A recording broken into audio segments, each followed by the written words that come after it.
Hello and welcome to the show where we just rip the piss out of him for 3 hours. I'm certain there's going to be at least one person out there who'll watch that. I would watch that. I mean, they do watch it. Yes. People that know me would watch that. But anyway, I am the greatwizardmerlan, and we are playing D&D 5th edition. Woo! Number 10, episode 10. Would you believe? I almost wouldn't, if I'm going to be honest. Yeah, same. I find it surprising that we've actually been going for this long with this campaign already. Yeah. Yeah. I thought you fuckers would be sick of it by now. We're about to, I was going to say we're about to get on the boat, but no, we're not. We're about to go to a pub. Yeah, Jake, we are sick of it. We're just very polite. Oh. No, I'm not sick of it. After I've banged the pirate, then I'll be sick of it. Well, we know where this is going. We're going to a pub. We've already said this, Merlan. Yeah, going to a pub, you're banging a pirate. No, so, Merlan, recap what happened last week. No, you did this to me last time. It's my new favourite game. It's going to happen every time. What happened? So we arrived, at Port Saltwash. Short-port wash. Yep. Saltport Wash. Saltport Wash. As it's aptly named. We were warned about the perils of the crime. Saw some crime. Are you a crime? Yes, I am a crime. Manel. But yes, no, I am a crime because, apparently I'm a luck vampire, so I am a crime. I'll hurt your arms. You are a luck vampire, you fucking scum. But then how will I roll? Better than you already do. Yeah, we got exposed to the crime, we got to the guild house, pretty much made a plan, of what we were doing, which was shopping and heading down to the docks to find our captain, which, alcohol was bought, other things were looked at, you got drunk. From a sip. Yeah. I'm saying that was good shit. Yep.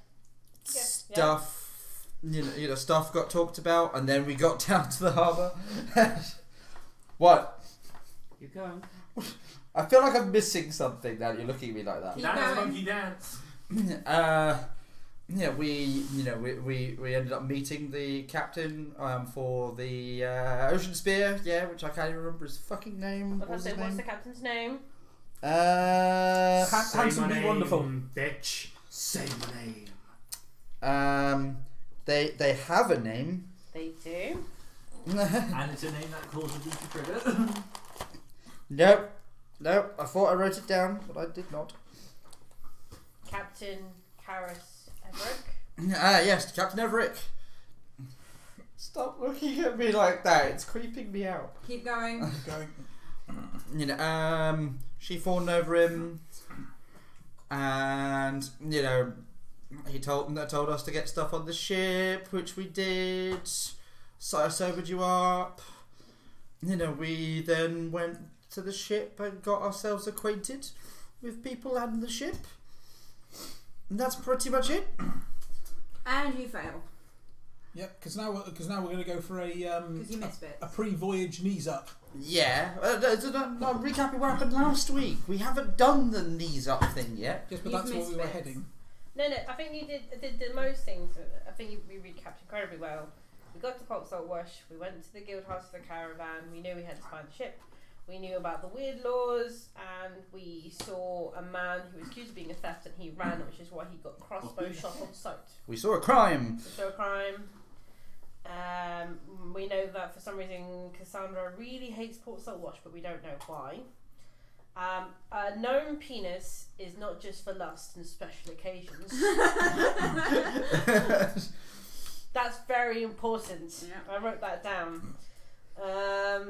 There was a smith that we bought a bulk buy of bullets for Zach. Ah, yeah. Well, materials to make bolts for bullets. Yeah. Then we did. Lead in a press. Then we did import some alcohol because we got Dwarven fire whiskey, gnomish sipping wine, and draconic brandy. Even though we're on the job, most people seem to want to get pissed already. That is my lifelong thing. I get pissed. We have a long sea voyage ahead of us. Yeah, so me and you are like fun about it. Carson has decided to become a Pokemon hunter and is collecting badges for every town that he gets to. I thought he meant he was going around the streets catching urchins. I mean, I don't know what he does in his spare time. He's like, I got one! They're on the ship now. That's why we need to find him a hooker so he can catch them all. Then we went to Crab people. new plan. Then we went to the harbour house, spoke to the harbour master, were told where to go. We had an argument about knock etiquette because we're using Don't knock too hard, but don't knock too soft. I know that Captain Everick has got a charisma of 16 because it was mentioned. And then there was a first mistress on board. Her name is Eliza Armstead. They stayed with the crew. Then we went back to the guild house, got Cass unpissed without chemical mercy. No one would tell me the laws of the land because they hate me. No, they're just not written down. Yeah. They're more suggestions. Guidelines. And then we went back to the ship, and then we got all acquainted there, and then we went off the ship to go buy supplies again. Carson. The bit you missed. Oh yeah. And then, Yeah, that's why I've got herbs, spices, and jerky and journal. And we're getting everyone loaded on the ship, I believe. So we're getting pretty much most of caravans the way done there, now. all loaded, and then Yeah, it's pretty much most of the way done. then we have something called Little Johnny Swales, who is one of the footmen on board, and then we have the bosun, which is Bradshaw, who is the bold guy. Oh yeah, Eston Bradshaw. I wrote that name down. Is he the big orc? No, who's the orc? That's got a Yargog. You haven't met the orc yet. Carson talked about cooking. Of him. Then we got supplies. And now we are about to go off for an evening of merriment. Well, it depends on if, it's got to that part of the evening yet, because, the ship Well, could get attacked. There could be a mass riot in port or, something. Well, I'm currently getting my armour back on. The port could be attacked by crab people. Yeah, crab people. People, crab. Or, because we're in a port, Godzilla! Look like People. Couple of lovely little summaries there. So we've got a generally good idea of how things are going. So, as it comes to, everyone has come back from their shopping, everyone's come back to the ship. The day has started to move on towards the evening. Night starts to set in relatively quick. And as you're sort of going about bits and pieces and getting ready for going off to wherever it is you're going, it actually ends up going from light to dark relatively quickly this evening.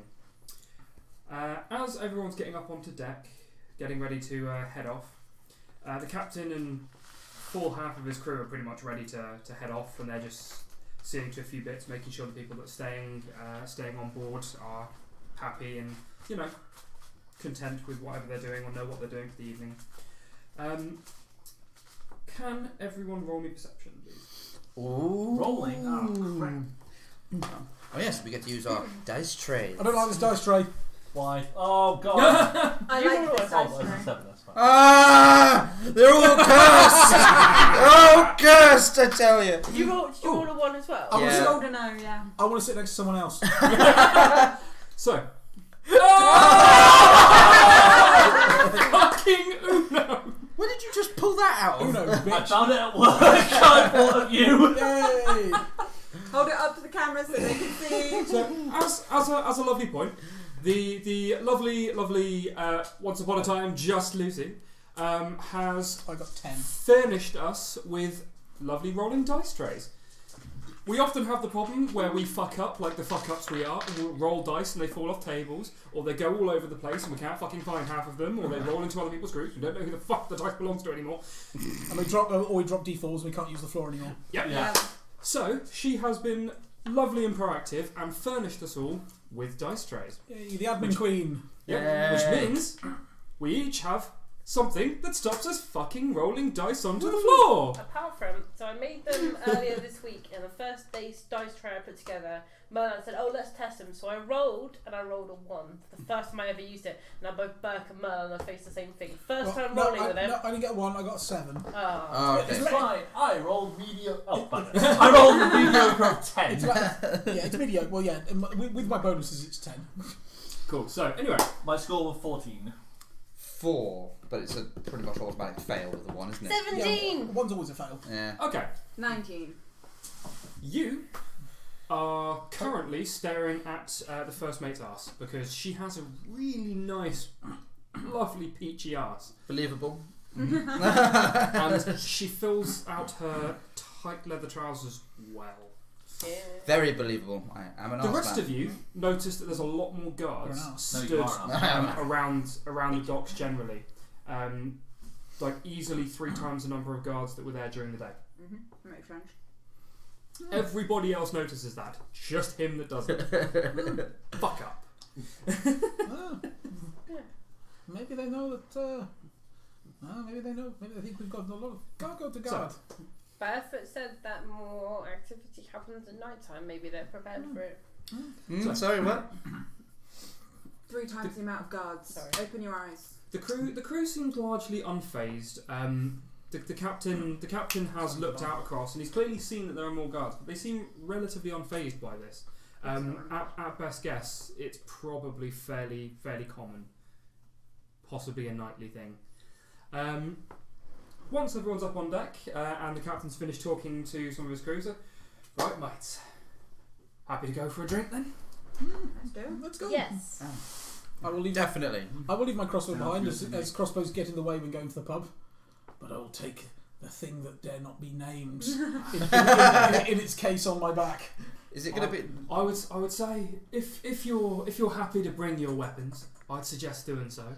But just don't draw them in the tavern. Savvy? Sorry. Savvy? So What does that mean? okay. It means do you comprehend, as in to be savvy in something is to have knowledge of something. So savvy is saying, do you comprehend it? Is that 1v or 2? 2. It would be 2. Noted. Let's go. So he sets off at a brisk walk down the gangplank up to the ship with a lot of his crew sort of following behind. You guys sort of fall into step with him. With my hat precipitated and the kink taken out of it, so it's nice and straight now. No, So I'm you get- just going to take my axe, by the way, nothing else. Why? So you get to the end where the back end of the ship is on the main sort of bit of the pier, and you can already hear fairly large amounts of noise, the odd shouts, some laughter here and there.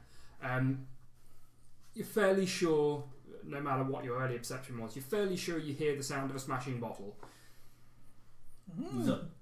Party started. And as you get pretty much to the archway to the docks, where there was 2 guards before, there's currently 6. And even now you can see a few people sort of shouting at each other, drunk in the street.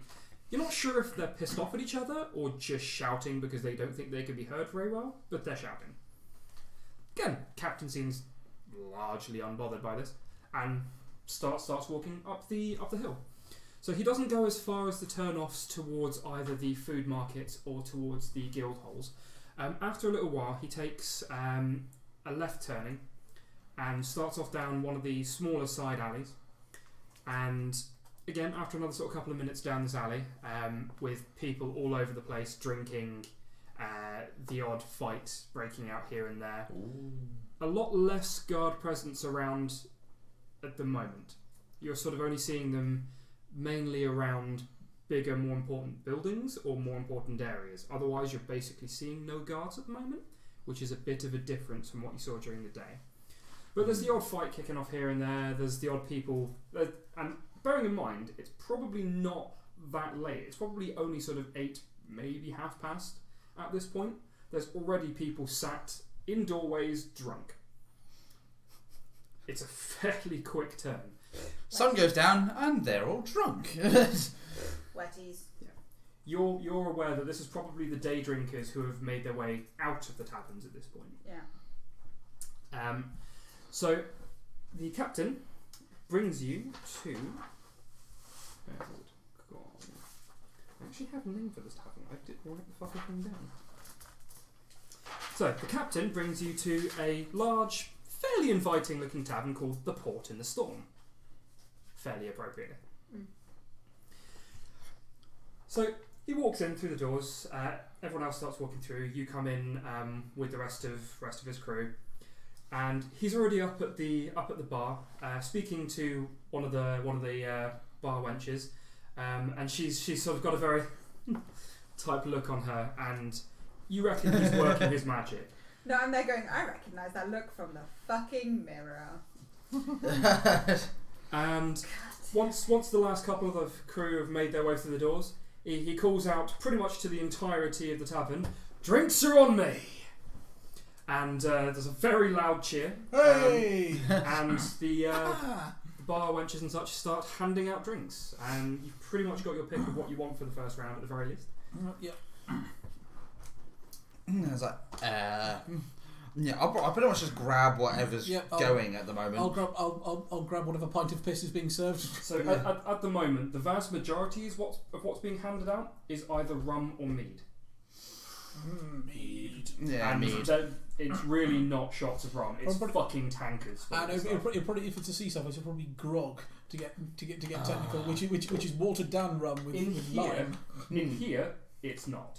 This is not actually grog. This is purely rum. It's like, hey, look, this tankard, it's melting. Yeah, this is not grog. This is actually rum, undiluted. What's the strongest? The rum is stronger than the mead, but the mead has a far nicer taste. Like, it's proper decent honey mead. Strength, taste. Ooh, interesting. Well, when you get drunk, you won't worry about the taste, so... Good point. Start with the meat. So you're sort of stood there looking a bit out of place, and water. one of the sort of one of the bar wenches is like, we don't have any drinkable water. What do you have that I could drink? What is available? What is available? We currently don't have any non-alcoholic stock. That's fine. Thank you anyway. She gives you a sort of confused look and then goes on to the next person, sort of requesting a drink. Bam, bam, bam. But My water. My I got mine. I'm fine. As one of the sort of wenches is coming across, it's like he sort of hands you one of the tankards that's being filled. Off them around. So the crew sort of starts to gravitate. Most of the crew starts to gravitate towards one of the corners of the bar. It looks like possibly their sort of typical haunt for the area. And at the table there is an orc who is pretty fucking sauced already. There's a couple of other crew members that are sat at the table already as well. They sort of, "Hey, Captain, hey!" They're sort of, greeting him and such. Couple of burps. The orc sort of looking past him at him, and he comes, "Yargog, see you started without me as always." He's like, just give me another drink. You don't take it too long. It's too many words, more drink. As Eliza comes to sit down, she's got a clear tankard, one of the ones that's got a metal bottom but a clear outside, and hers has a amber liquid that doesn't look like the mead. What are you drinking there? Brandy, Ooh, good choice. elven brandy actually. Can't say I've ever tried it. It's good stuff. I think so. Not the strongest, but taste-wise, it's almost like a warm summer's day. Sometimes you gotta appreciate a good taste.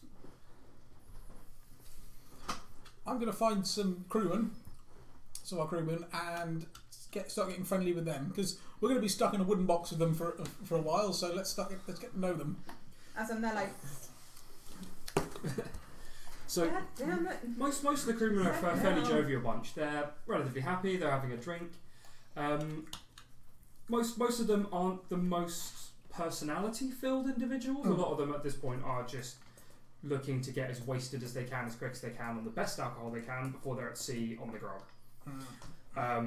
And they're actually packing away quite a lot of alcohol quite quickly. Generally, most of them are still sort of talking and holding conversations. A lot of them sort of start gravitating towards the local wenches and the local ladies that you might find in some of the establishments. Even the women of the crew are like largely pointing you towards some of the male, or even some of the female in some of their cases. Alright. I've literally sat down, finished my drink, and gone. Is there like people walking around with trays? We'll go on space. Right. Oh, well, at the moment, since you guys have sat down, currently no, because the wenches are still handing out drinks to pretty much the entire tavern after the captain's announcement. So all of the ones who you imagine would walk around, sort of getting empties and occasionally taking orders, are currently sort of all hands on deck at the bar, just filling, handing to people. There's one of them sort of stood at the side, just sort of tallying up what's being passed out. Okay. I will take a seat then at this table. Okay. Save my seat as I go back to the bar. Okay. So you come back up to the bar. My pint takes me And a sort of while one of the ladies said, "You've had yours for this round." Yep. 2 please. Of Mead. mead. She brings it up. That would be 2 silver. And over 2 silver. Takes over the silver. Gives you two tankards of mead. I take them back and well, I don't have to get up for like a minute. So there is a lot of drinking currently happening. Yep. Yeah, there is. Oh, yo ho, the pirate's life for me. Have we That's finished? one of the guards if you just do scratched their shoulders and actually- go, excuse me, what? It's a drinking song. If you do actually start singing, some of the crewmen do start singing along with you Oh, as well. I know. Half of them don't know the words. Oh, you know, and, Barefoot and I some songs, know plenty of road songs.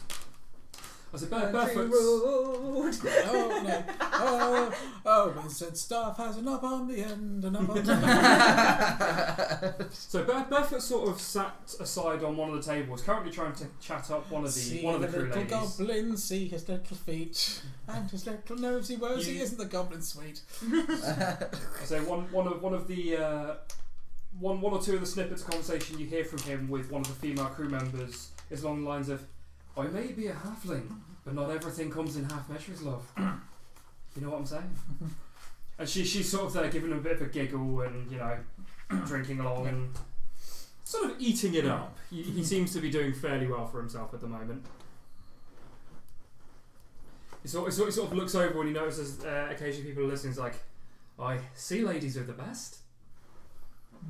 I'll be sitting back, lighting my pipe and just talking with anyone, talking, drinking with anyone who's around. So is anyone particularly going to be trying to push any kind of conversation or any particular types of questions I'm going going on? to find if any of the crew have been to where we're going before, and what they suggest we do when we get there. Okay.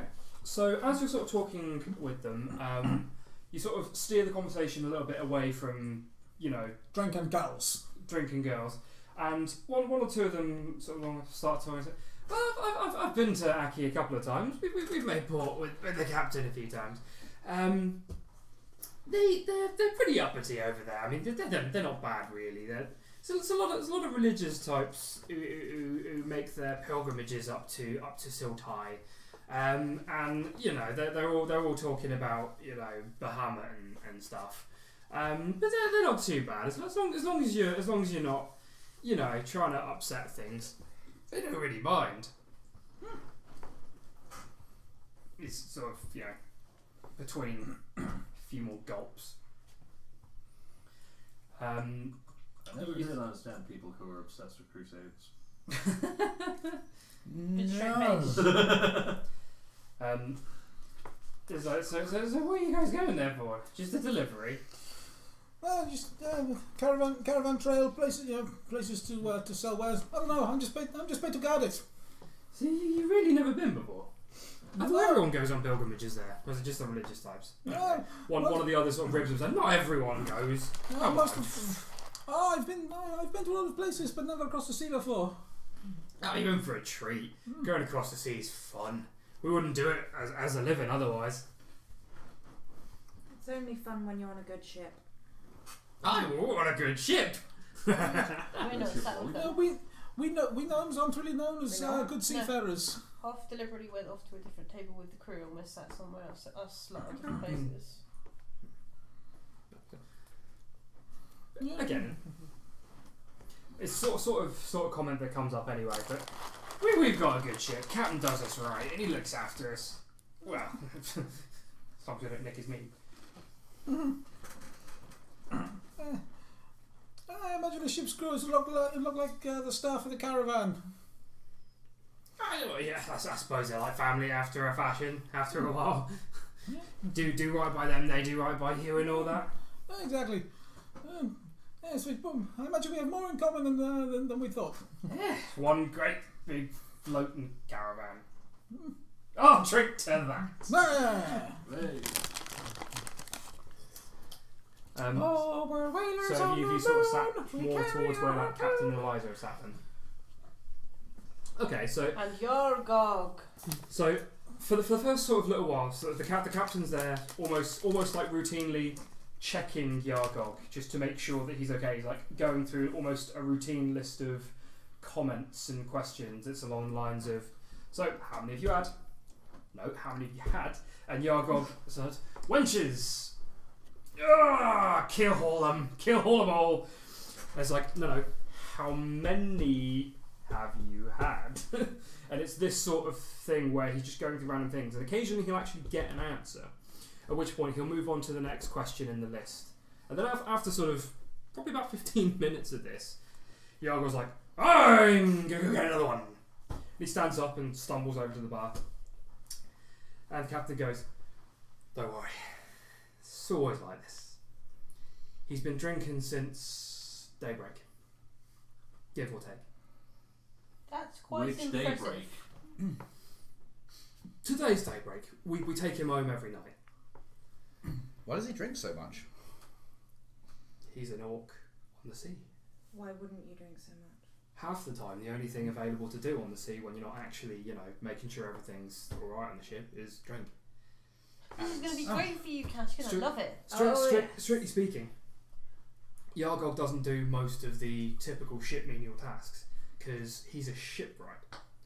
So he actually maintains the ship itself. Whereas the others clean and swab the decks and make sure they, hoist the mainsail, all that good stuff.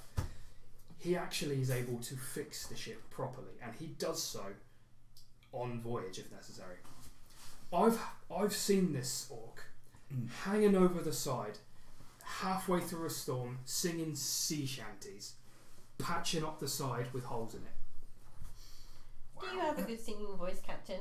I've not heard a sea shanty before. Could you sing one? Eliza at that point pipes up and says, he's got a voice of gold, this one, if you can, pardon the ladies he's always got in his arms. He's like, well, I've been known to sing a shanty or two, but I don't know. But you said we were going to have merriment. So the only issue I'm having is Cassus doesn't actually know very many sea shanties, if any. The old man say, leave her, Johnny, leave her. Tomorrow you will get your pay, and it's time for us to leave her. You've been playing Dishonored. Leave her, Johnny, leave her. Oh, leave her, Johnny, leave her. For the voyage is long and the winds don't blow, and it's time for us to leave her. Oh, yeah. Woo! Yeah. What was that from Dishonored? Thank you very much. I Thank you, appreciate it. Assassin's Creed Black Flag. That would have been my I second was choice. just thinking Pirates of the Caribbean. The So, man was the queen from her bed Oh, yeah. and bound her in her bonds. Yeah. That's So- what I was thinking of. So the lovely rendition of Leave her, Johnny. Leave Her Johnny that we've just had from our dear esteemed Leon. That's pretty much what he sings, but he does sing it fairly well, and he has a voice of almost silk as you're listening to him. And Hang on, let me get into character. one or two of He's a the fucking bard, isn't he? one or two of the female crew sort of perk up a little bit as they're listening, A lot of the various women around the tavern sort of stare at this point. A couple of the tavern wenches just sort of at him. The first mate seems largely unfazed. Like she seems like she is one to praise a man for a good voice, but she doesn't seem swayed by the captain's charm. That was very good. I appreciated that. Thank you. I swear something's wrong with my hearing. I swear I'm hearing waterfalls. I don't sing too often. It's nice enough every now and then, but I tend to leave it more to the crew. Well, I suppose this is quite a good setting for you. You have a lot of women that seem interested in you. I mean, maybe one or two. But I know I can point out several from where I'm sitting. I mean, there's one there, and there. Eliza puts her hand on your shoulder and says, And there. Don't worry. There. He knows. Oh. He just maintains something of an air of modesty, and he's a man who has his pick of the ladies. That's nice for him. Do you have many Isn't children? it? As you say that, I'm like, Almost certainly.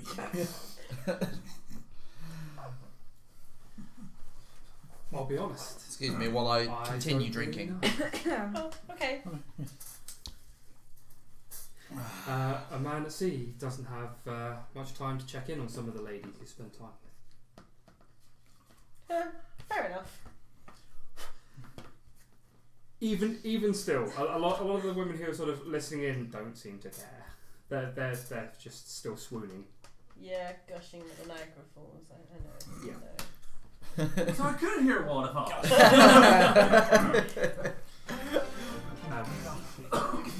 Soon to be a flood. So, Montai, which is where we're going. I've never been to the place. Is it an interesting continent? Very different from here? I would say it's very different. So over here you've got lots of different cities run by different people. Largely, a lot of the law of the land is the same over here, no matter where you go. Montai is unified. So they have a single emperor or empress who is in charge of the entire continent. They have different provinces, so they split the country up into sections almost, and because obviously one emperor or empress can't be everywhere at once, they have a person in charge of each of these provinces, and they basically enforce the emperor or empress's rule. Just say feudal system. Just say they have a feudal system. Aye, feudal system.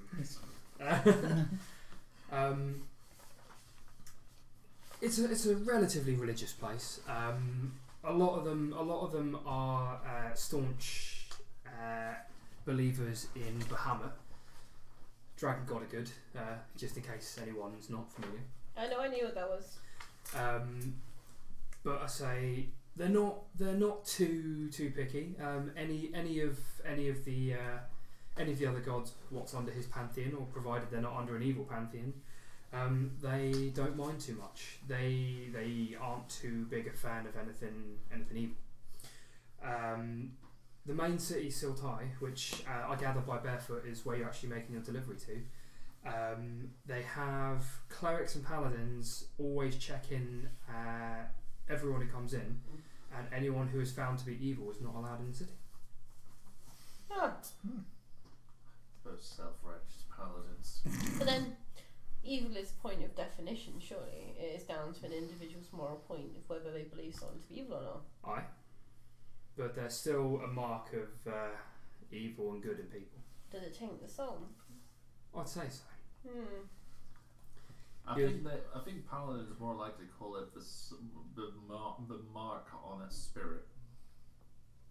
Aye. Well, there's different ways of putting it. Some would call it tainted souls, tainted spirits. Some people just say that the person themselves is just corrupt. But to whatever it is that leaves that mark on an individual, paladins and clerics can see it, and they turn any away who have it that they find. Anyway, I imagine there's probably still those who can hide it, but I'm not one to judge the individual guards and clerics and paladins that are doing all their checking now, am I? It's not my job. I'm just here to sail my ship. What happens if someone is not evil but is touched by an evil person? So, like an evil person casts a spell on another person, or you weaves magic on another person, would that person then come up as evil? I honestly couldn't say. I don't actually know. I've never really looked into it myself. Never had cause to. I believe there'd probably be some kind of like tell, but I reckon they'd purge it. Oh, maybe. I mean, to be fair, you're on your way to the city yourself. Maybe you can ask him. Being in a room with stuff Just just interested. sounds just Oh, like well, my kind of fun. and anything I can answer, I will, but I can't necessarily say I know everything about the place. It does pay to know a little bit about the different continents, obviously, you know. Let's not upset the people, you know. Hi. The last time Carson went out drinking, he was violently ill all over himself and made quite a debauchal of himself. With your Why did you bring that up? hang on. There was a reason, Carson, but you said that you would not drink again and you are already drinking, and I don't understand why. Because it means that we're going to be travelling on the ship tomorrow, and I got told that the ship moves. Remember, Hoff was saying the ship moves in a swaying fashion. Surely that will not help you with your hangover. And you'll see that you'll find that a lot of drinkers say it kind of ironically, accidentally, but they'll say, but they'll never drink again because they regret drinking and getting into that state. But then when they're out of that state, suddenly it's like, oh yeah, that happened. Oh, boobs. Such things are forgotten very quickly. Oh my god. That's true. I tried to put that, that behind me, and you brought it back up again. Why? But you were such a violent state. Cass had to look after you. You shouldn't have tried to keep up with her. I mean, look. That was my mistake. Toe with me on alcohol. I mean, look what happened when you tried. You brought back your lunch. So I can see who the drinker among you is. He just was at breakfast making weird moaning noises, and I didn't want any loud noises, and I didn't understand why. So I tried to be quiet. It felt like someone was repeatedly dropping boulders on my head. You drank twice your body weight. What the do you expect? At that moment, there's a loud smash from near the bar. Hey! Though, yeah, there is actually a cheer. At that point, as you sort of turn around, you gather that someone has taken a bottle directly off the bar, smashed it over someone else's head, kicked them into the crowd, sort of towards the other side of the bar, and a fight is starting to break out. Ooh, fight! Without even looking. Ah, smeg. I'm going to say, is that your friend by chance? He hasn't returned yet. Huh? Not one of mine. It's Why fairly did normal. Why did everyone cheer? Tradition. Okay. Aye. It's fairly normal around these parts. You might have noticed all the guards around during the day. Sort of as he's talking, he starts to talk a little bit louder because the volume starts to take a bit of an upturn. You might have noticed a few of the guards around town during the day. During the night, they tend to not enforce anything other than particular areas because the drinking gets out of hand considerably. Mostly alcohol sounds like a detriment to everyone that's around, so I don't really understand why people participate in it. It certainly is, and I'll drink to that. It gives them, well, for some it's just, it helps relax at the end of a hard day. For others it helps obliterate their unhappiness for a short time. It helps me forget. Wait, I missed the word. Did you say it helps obliterate their happiness, or... No, Obliterate the sadness. Oh! So, It helps me forget. For a short time at least. As you're talking, you actually note that the fight has started to spread more across the tavern as a whole. And I know, I'm watching. a lithe elven barwoman, one of the ones who seems slightly more like they do the more mathematical type things than the flirty type things, has started wending her way through the fighting. And every now and then she picks up some of the tankards out of the way before they get smashed or broken, and she just sort of almost dances around them and just doesn't get hit by anything. Nothing. No one hits her. No one attacks her. People barely pay attention to her, and she looks like she's done this 1,000 times and 1,000 times again. Like their waitresses who somehow manage to stay perfectly upright when they're in the middle of fucking turbulence. Yeah, exactly. Pro. Yeah, at which point I'm just going to go, so I've never never seen a bar brawl before. Is this normal? So if you've never seen one, you've never been in one? No. Oh, they're fun. Oh, that's why I'm looking at it. This A is bar brawl is one of the funnest brawls you'll have. this is probably one of the quiet taverns for it. Is there an etiquette to it? Do we have to ask to join in, or Don't pull a weapon. Never pull steel in a bar fight. But no, because the fighting is against the law. well, I mean, it appears not at the You have to see moment. how things will escalate. Some weapons that are to hand are acceptable. Bottles, stools. Tables. Other people. But best to read the room and You can use go the with that one. furniture. It's almost perfectly timed as you sort of described it. It's like bottles, furniture. In one of the corners, you sort of note that someone has picked up one of the bar stools and cracked it over someone else's head, and it's almost just broken apart as he's twatted the guy across the head with it. Hitting, That's mother- right. hitting motherfuckers with other motherfuckers as a dwarf's just throwing at someone. Yeah. No, as that happens, I'm literally just going to be like, Fourth. You don't see any gnomes currently in this tavern. Not gnomes, any dwarves. Sorry, you don't see any dwarves currently in this tavern. You also do not see any gnomes or halflings being picked up and thrown. Yet. Don't even think about it. You do see one or two halflings around in the fight, but none of them are being picked up and thrown. Yet. no, as soon as someone does, it's like, you racist bastard. Hey! It's okay, Carson. Go join the fight. You try and pick me up, I'll punch you in the kidney so hard. You won't regret it. Yeah, Well, you we're might pissing do. They break your jaw. But other than that, it'll be fun. Go ahead. Cass, don't leave him though. He might done something stupid. You should go with him. It'll be an interesting experience. Excuse me. It's like- Please. What's everyone's insight before they roll? 5 and I'm trained. 2. I'm one untrained. One and untrained. 2 untrained. Okay, who was trained, sorry? Okay, so you two, as you are talking and such, you two sort of look across Eliza, who is sort of talking and having fun and laughing at the jokes and, you know, listening in to what things going on. But you also note that she is carefully keeping an eye out in the fight. She's not getting involved, she's not stood up, she doesn't look like she's about to beat anyone's teeth in, but she is actually keeping something of an eye on the fight. But she's quite subtle about it. The rest of you don't actually quite notice because none of you are trained or quite high enough. Carson's run off into the fight. Yeah, so I noticed this. It's just like, oh, she's keeping an eye on all of us. As, you know, it's like, you. Okay, so you point at a bearded human. He's got sort of shoulderish length hair, fairly big bushy beard. He's currently wailing on what looks bushy beard. He's currently wailing on what looks like a half-orc man.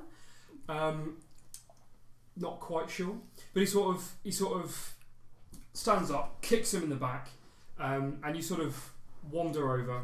Yeah, with a twinkle in my eye. You're Like, currently behind him, and he hasn't seen you. yeah, it's like. Donkey punch to the back of the head. See, I could, or I do the naive approach. It's like, excuse me, I'm here to bar brawl you, and then punch him. Let the dice decide your fate. Let the bodies on the floor. All right.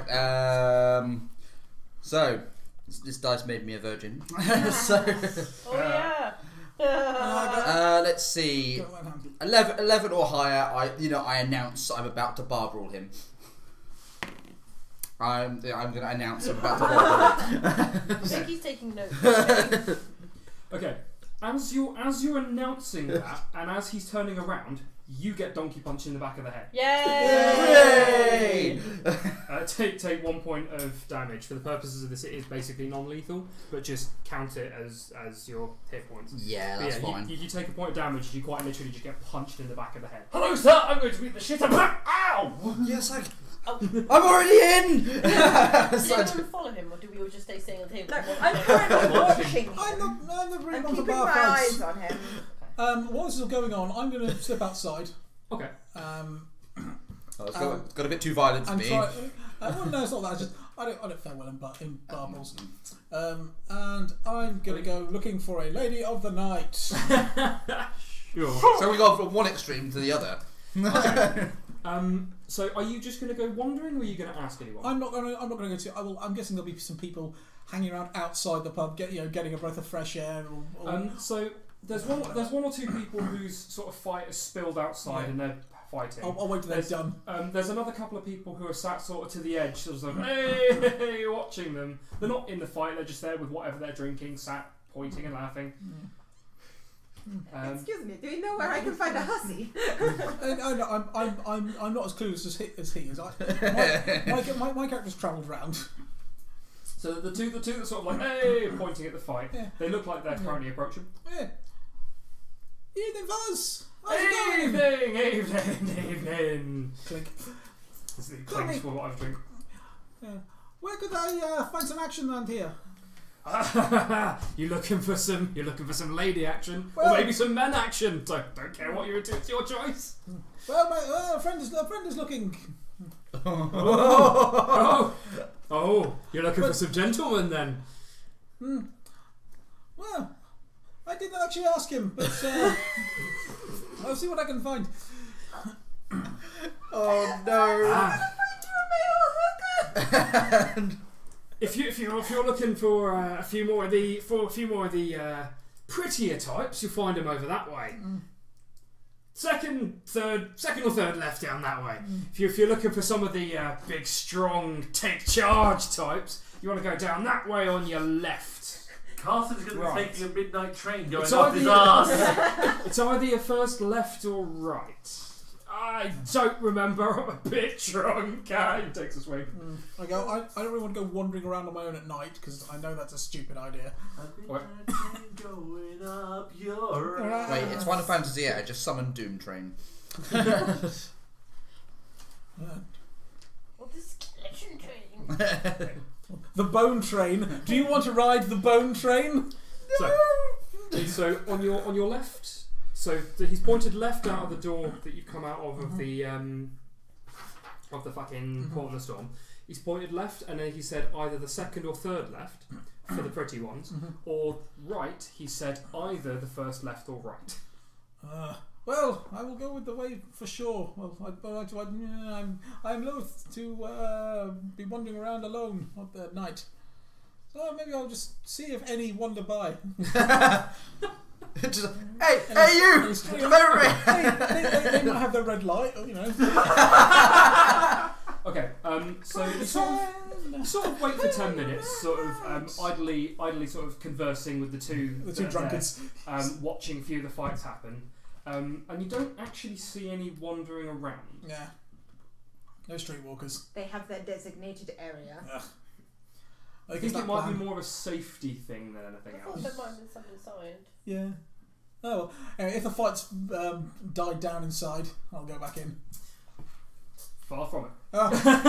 You sort of walk back in. I mean, around Captain Everett's sort of and his crew's tables, there's almost a little bit of a gap where the fighting isn't stepping over that line. So like they're sort of leaving that area alone. Also known as they've gone over that line, gotten pummeled, and decided let's not do that again. I'm gonna try and weave my way through the fighting and get to this eye of the storm. It's relatively easy. A lot of them sort of largely ignore you, or like the odd one or two that look like they're sort of giving you the eye. I'm 2'5", so yeah. Yeah, the odd sort of one or two look like they're giving you the eye, end up getting kicked in the knackers from behind or something similar, and they just end up being walloped from behind because they haven't paid attention to the person behind them for too long. And you make your way relatively easily back. You sort of spy him in the middle of like headlock punching someone who's gotten a little bit, big for their boots. If I see someone's about to try and get him from behind, I'll probably step in. So Yes. since the fight started, he's been punched in the back of the head or kicked in the back probably 3 times so far. Back-to-back style. Fucking double dragon that shit. Yeah! So based on the amount of brawling that's happened so far, roll me 2d20. Ooh, This isn't an advantage, it's just I want to know what you have on each one. Oh, 6 out of 10. That's nice. Alright, take off another 4 for non-lethal. Woo! Sort of, you've had a few more licks here and there, but you've largely been beating the crap out of people. While the sort of fighting's been going on, what have you two just been sort of conversing and drinking, or drinking in your case? I've been chatting and then trying to explain if this is just like an exertion of dominance, or if men have too much testosterone and they require letting some of it out, or if this is just a normal social sort of exercise. It's just fun. Yes. All of the above. It's his genuine answer. Yes. As I'm there and I'm watching and I'm like, He sort of takes another swig of his drink. How's it, duck?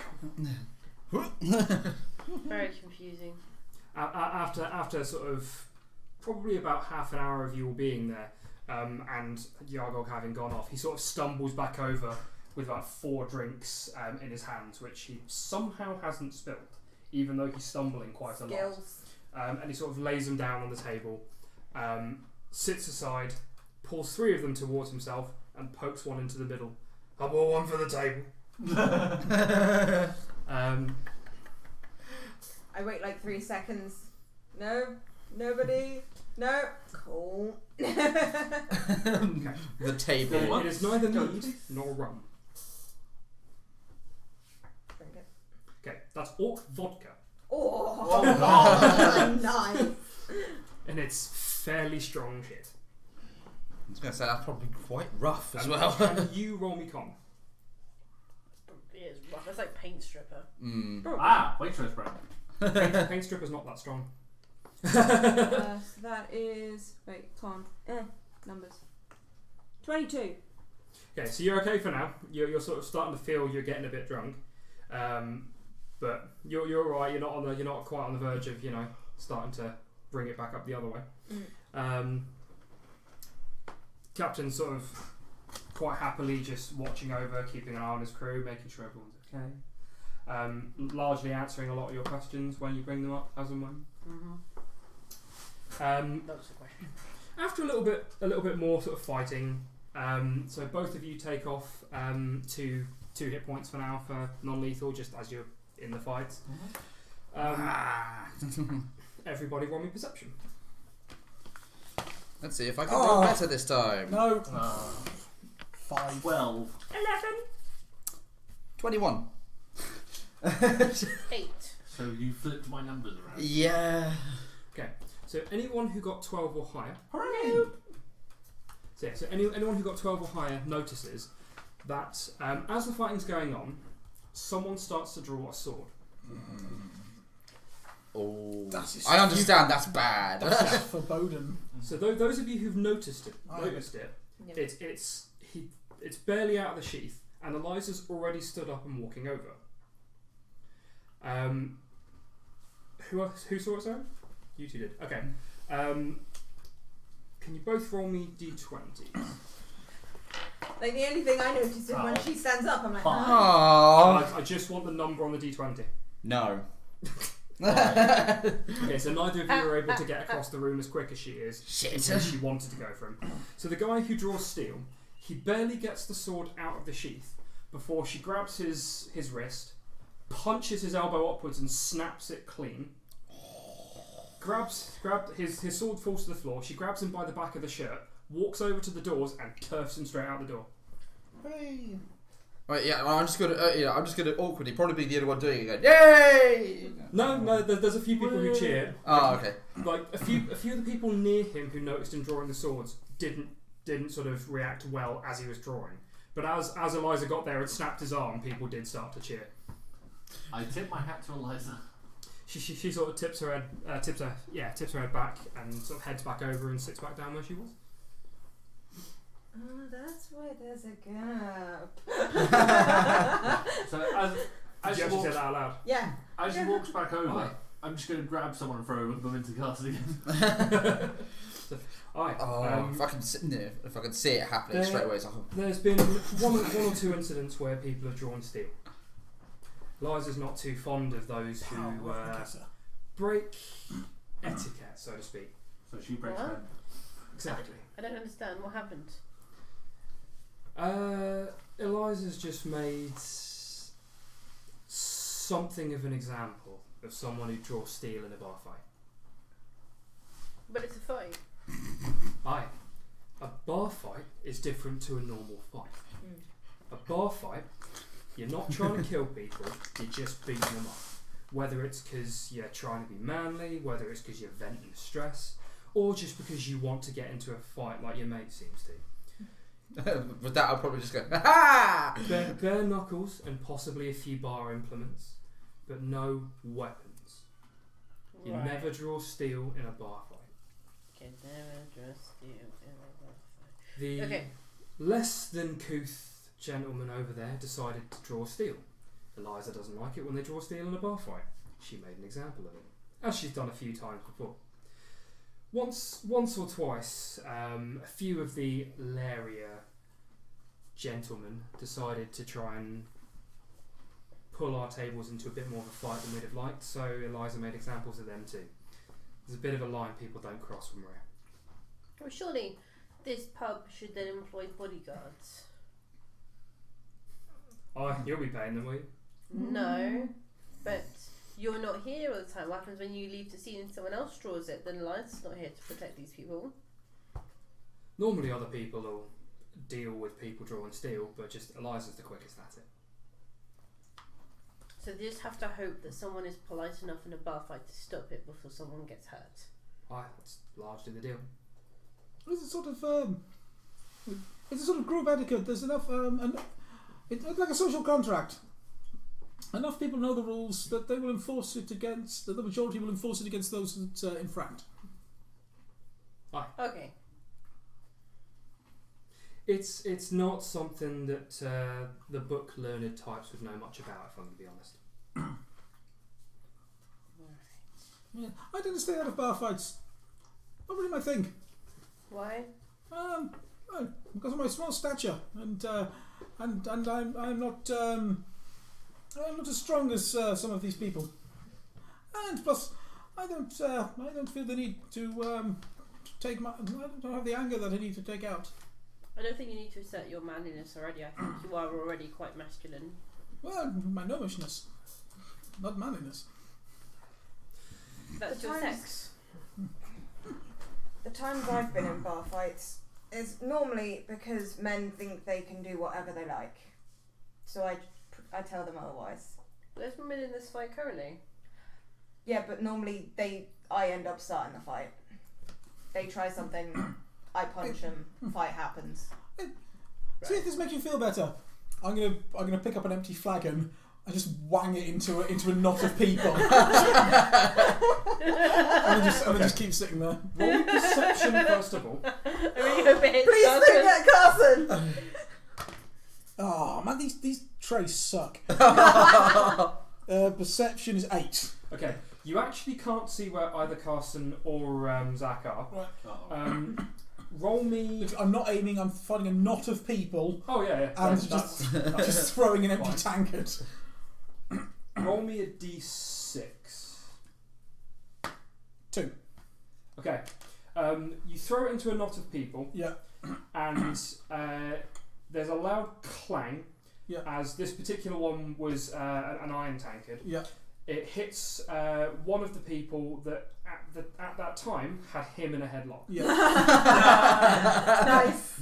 If you'd have rolled a 3, you'd have hit him. Yeah. It's an assist. Yeah. Yeah. The guy sort of stumbles off and sort of you sort of stumble out of the headlock and punch him.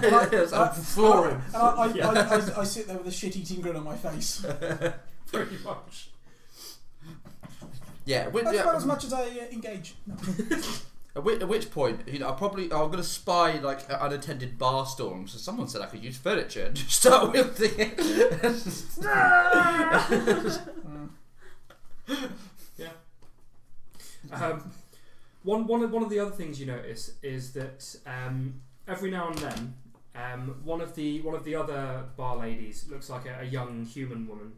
Every now and then, she sort of wends her way through the fight, not quite as elegantly as the elf does, but fairly well picking her way through to not get involved in anything. And she finds some of the furniture pieces and does something and fixes it Mend. magically.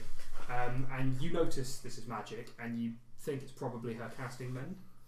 And she sort of rights the stall, and then you'll see her sort of going over to some of the broken glass tankards and such, and mend them, pick them up, take them over to the bar.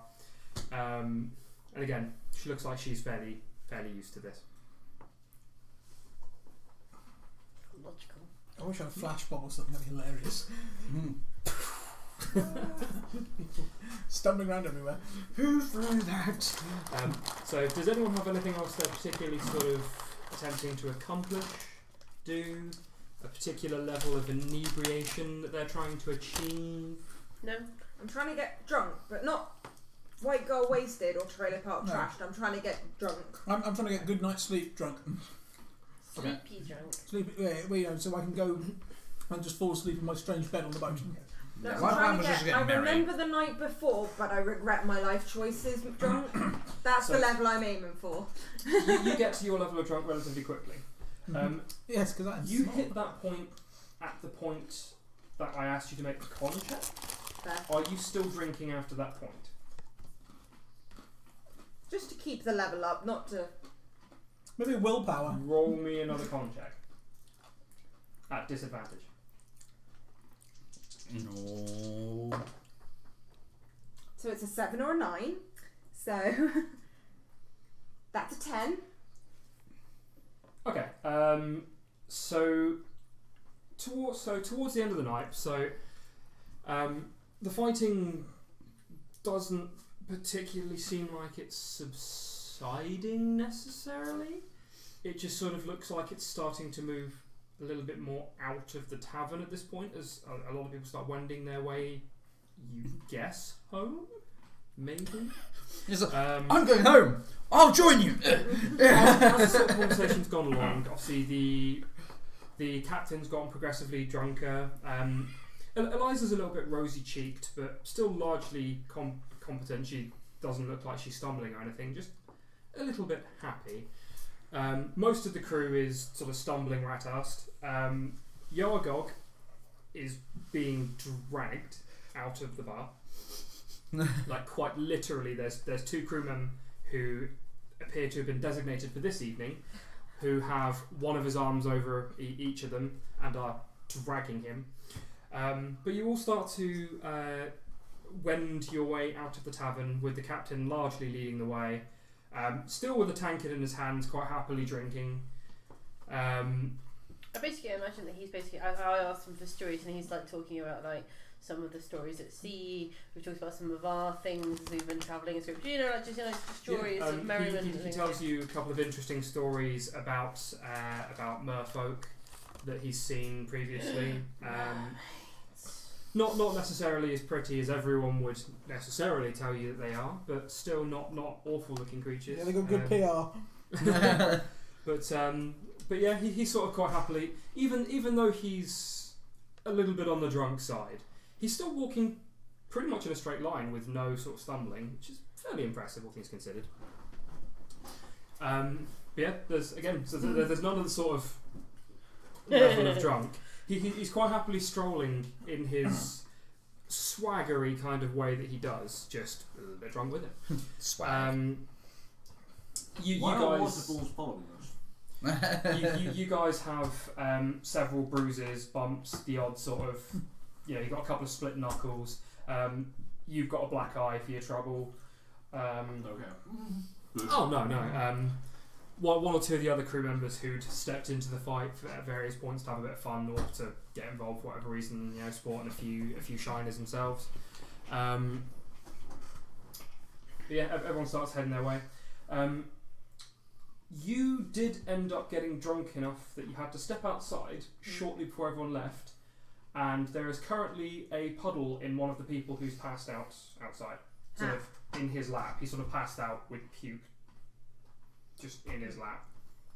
Fair enough. I've been drunker. Yummy. You're not like fully passing out, like but you're gonna feel it in the morning. But everyone's a sort of happy level of drunk. Well, Well, you I'm know, drunk on Everyone- knowledge. Bar one. Macario aside. And everyone Maybe- starts making their way back. Maybe you're Um, this level of drunk. Oh, no, not that one. Oh gosh, oh gosh, oh gosh. I'm afraid of whatever you're just. You about can't to find do. it. I'm okay with that. Yes, that's cheese.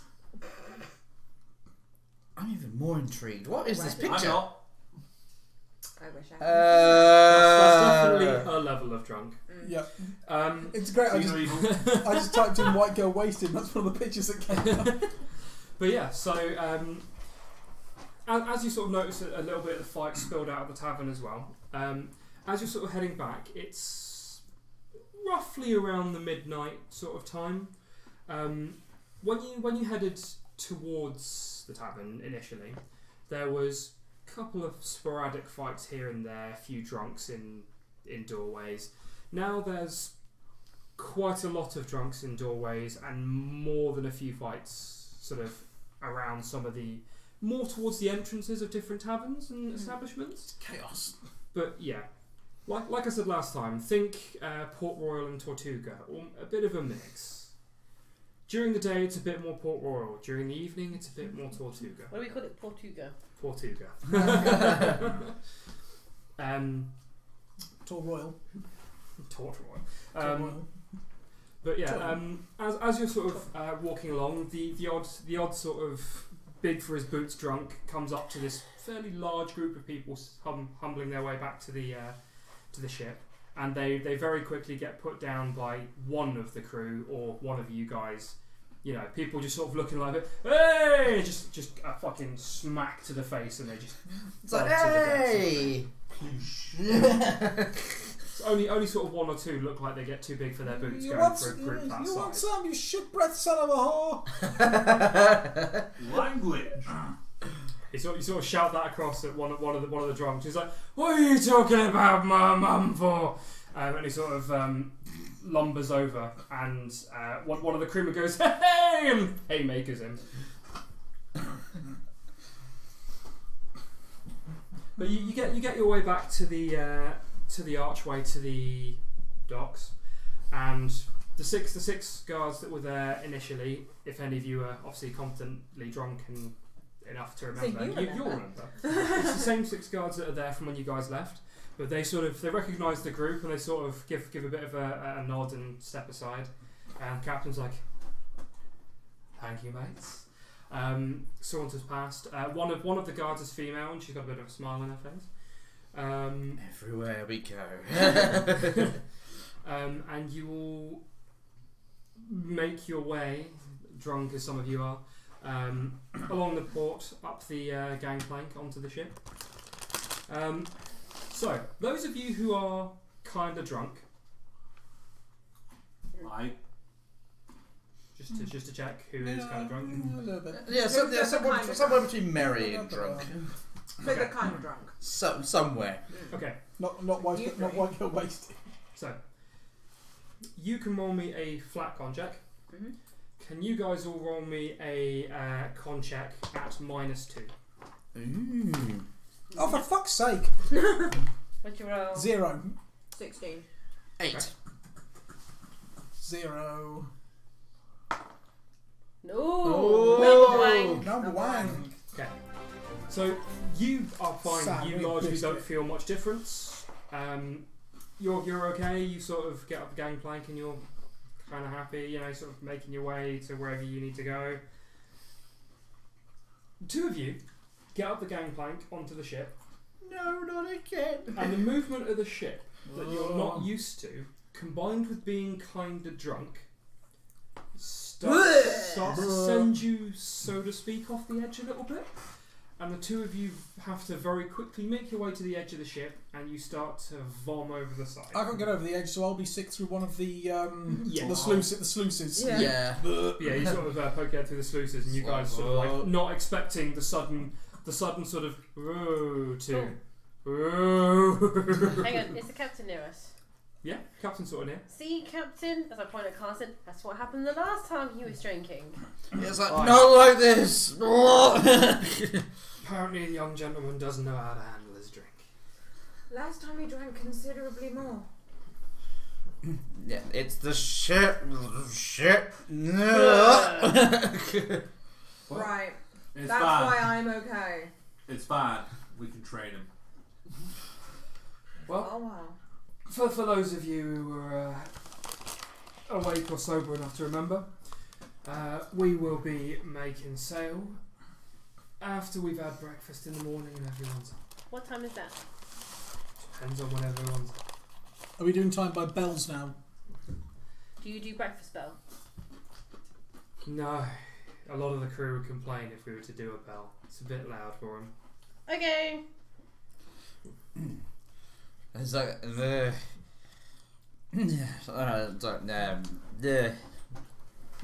No, that's how you tell time on ship. Oh. Yeah, but then it's just like I think me and Hoff will be down in a bit. What goes on watches and bells?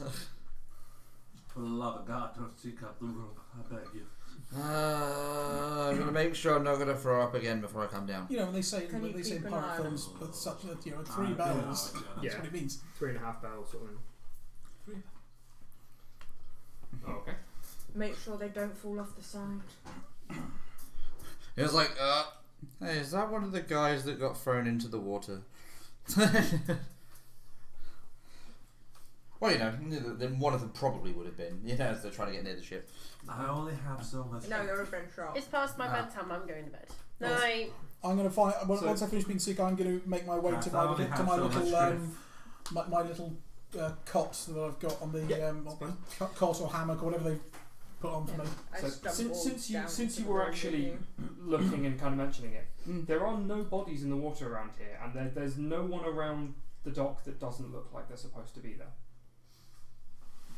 You think this might have been one of these enforced areas where the people aren't allowed to go even if they're getting Larry. They're not allowed on the docks. Because of the authorities. So this is one of the more protected places. Yeah. As we're Even walking, I'm drunk, trying you to can't recognise unhook that. my key from my corset, and I'm just like, I got two. Awesome. Yeah, so once I'm fairly certain, So I'm not start going to trying be to sick take my again, arm off, then like- you're going to head down to the quarters.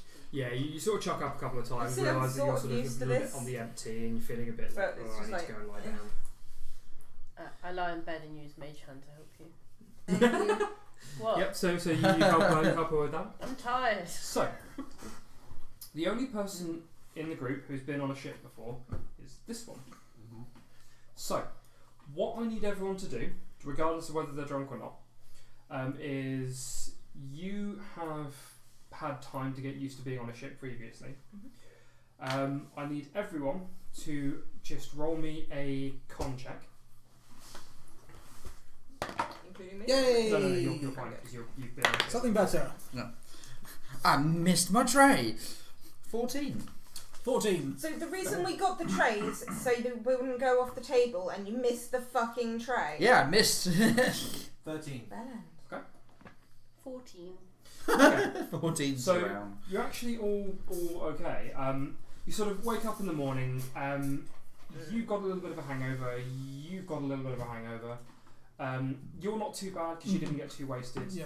You have a hangover. Mm. But say none of you are feeling ill from anything like seasickness.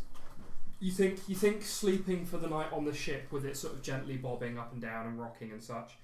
You actually think that it's almost reset you a little bit, so you're not too bad off. Still sort of almost finding your feet a little bit, but but you're largely okay. So most of you sort of actually start to get up around the 7, half 7 sort of time. Mm-hmm. Based on not being used to a ship, having a few drinks, maybe getting up a bit earlier than you're used to. A little bit of light floods in from your side in particular into the ship. But everyone sort of gets out of bed, puts stuff on. Bleary-eyed, hungover in a few cases. Pin up, hair, just don't care. So what do people do once they're sort of waking up? I'm going to get up and go to the galley and see if there's breakfast being done. Okay. So you go to the galley. I'll bring the dog along for a walk as well. Yeah, She'll fine. need feeding. And there doesn't seem to be a table or anything set out. No, I don't expect. Doesn't seem to be sort of anything set out or set aside for food. I'm looking for the at galley, not the mess hall. What's that? I'm Which one's the going- galley? Galley's the kitchen. Okay, so the galley is the kitchen, and then the mess hall's where you eat, isn't it? Yes. Yeah, okay. Cold air will help me wake me up. Old ships like this wouldn't have mess. Wouldn't have mess. The little Okay. bit that I was sat in before, and I'm just going to sit your and just like, you eat by your bunk. Okay. Oh, okay. So you go. Alright. So you go out to the galley, and you find the door into the galley closed. So do you knock? Do you walk in? No, I'll just walk around the ship for a bit. Okay. So you're not going to knock on the door or walk in or anything? Well, if there's no one else waiting for food at the galley, I'll just assume that they're still preparing it. Okay. So you get up to sort of top deck after a while, and you sort of see that Sandra's made her way up, and she's sat towards the bow of the ship. And Morning, Cassandra. one or two of the crew are sort of already on deck, sort of running around doing a few bits. It doesn't seem like many people are up just yet, but it looks like people are starting to do stuff. After you sort of walked around the deck once with the dog, giving her a chance to stretch her legs and such, the captain walks out from below deck, fully clothed up, happily enough. Doesn't. I will doff my gnome hat to him. Doff. Sort of Morning, Captain. morning. Did you get that? Doffed his hat. Mm-hmm. Oh, Sort of nods to you, seeing you up in the bow. He says, "Right, mate. I guess the rest of your friends are still below deck. Imagine they'll be up in, I suppose, not too long. Some of my crew just sort a few bits. We have got a delivery coming this morning for some breakfast. Because rather than use our supplies for the breakfast for the morning, we're getting stuff brought in." as I basically sat there listening with my eyes closed, like, awesome. Yeah. So when my body generally naturally wakes up at this point, whatever point this is going to be 7:30. 7:30. Yeah. That's fine. Yeah. So I'm gonna get up. You're already sun gone. comes through the porthole of the ship and just fucking beats down on your face, and you're just like, that's so fucking bright. Yeah, it's like, need some air. It's warm. This is when you need a mage. My old So friend. you're already gone. Yeah. Are you still in bed? Or are you gone as well, Zach? I've headed up. Oh, you headed up. Okay, so you come up about the same time. So I'll take it you went up on deck as well. Nope. Did you not? What Nope. did you do? I'm downstairs. I waited till Cassandra went so I could get dressed with her not in the room. Okay. He's like, she's gone. And then I have sat cross-legged on the ground and pulled out all of my paperwork so I can write out the notes from the events that have happened without anyone judging me. Since I write creepily detailed notes about all of my comrades. That's fine. So she's sat So she being, hasn't been yet. creepy stalker So girlfriend. yeah, so you're the next one up onto deck. So the captain and those two are already there. Morning. You sort of get up and get dressed and head up to the top deck. Mm-hmm. Sort of stumble a little bit. It's like, By the time you get there, probably about what you'd imagine is about half the crew have actually come up towards top deck at this point, and they're starting to prepare a few bits for getting ready to sail. mm-hmm. As you're sort of getting up, there's a couple of people come up the gangplank. It's a couple of half elves, and they've got a couple of fairly large trays of food. And they sort of come forwards. It's like, Captain Everick? It's like, aye, got the food. If you just stick it just over there, just on by the wheel. And they stick these two large trays down, and they sort of walk back over to him, and he sort of hands him a small coin purse. and they sort of count it out and says, "See you next time you import." And he says, "Aye, see you next time." And he sort of goes over the food and says, "Right, breakfast is up, mates." Everyone sort of starts wandering over, and you gather you just sort of wander over and get whatever. I wander over and get 2 plates. So I've got one here and one here, and start putting food. So there's actually no plates with the tray, the big trays he's got. So there's quite a lot of food on a couple of platters, and they've got quite a lot of breads and things. Trenchers! Yeah, they've got quite a lot of breads and things, and people are sort of putting various meats and there's a couple of eggs that have been cooked up and a few other things that they're sort of putting onto Right, then I will put breaded bread products. and bread. You know, morning bacon and eggs and stuff on bread type stuff. I just start putting stuff on things, You know, hangover food. and then I go back down to bring you some breakfast. Hello. As I walk in with like paperwork all over the floor, food, I stretch across it to take the thing. Thank you. and then I head back up, back there- to my spot to sit and eat. So there is a reasonable amount of food there. Like there's probably enough for everyone to have about four like full sandwiches worth each minimum. I'll probably have a couple. So like the crew are pretty much eating their fill, and most of them are getting to probably 2 or 3 easy without sort of much else. But I say all the crew sort of cycle through grabbing stuff. Cabin boy comes up. The elven helmsman comes up, grabs food. Yeah, they all get stuff. And as they're sort of eating, Captain sort of comes across. So, right, once everyone's fed up and eaten, we'll be pushing off, so to speak. Any last minute bits anyone needs to do, or everyone good? I think we're good. Yeah, I believe we've got everything we need. Wonderful. So, everyone gets pretty much up onto top deck to watch, except obviously you're still doing things. You're getting lost in that. That's fine. Well, everyone finishes through eating. Gets to the point where pretty much all the food is gone, and little Johnny Swale runs off with the last few bits that are just there after everyone sort of pretty much had their fill. He takes the trays with him, and Captain stands over by the wheel, by the helm, with the elven helmswoman who's there quite happily, hands already on the wheel. Says, "Right, best get this ship sailing, lads." And everyone, without him actually having to shout anything else, just starts getting everything ready. They start hoisting the sails up, untying the lines, pulling in the gangplank. From the room where you're starting to write, you are really not used to this, and as the ship starts to move, your inkwell falls over and starts to go over a random piece of paper with something on it.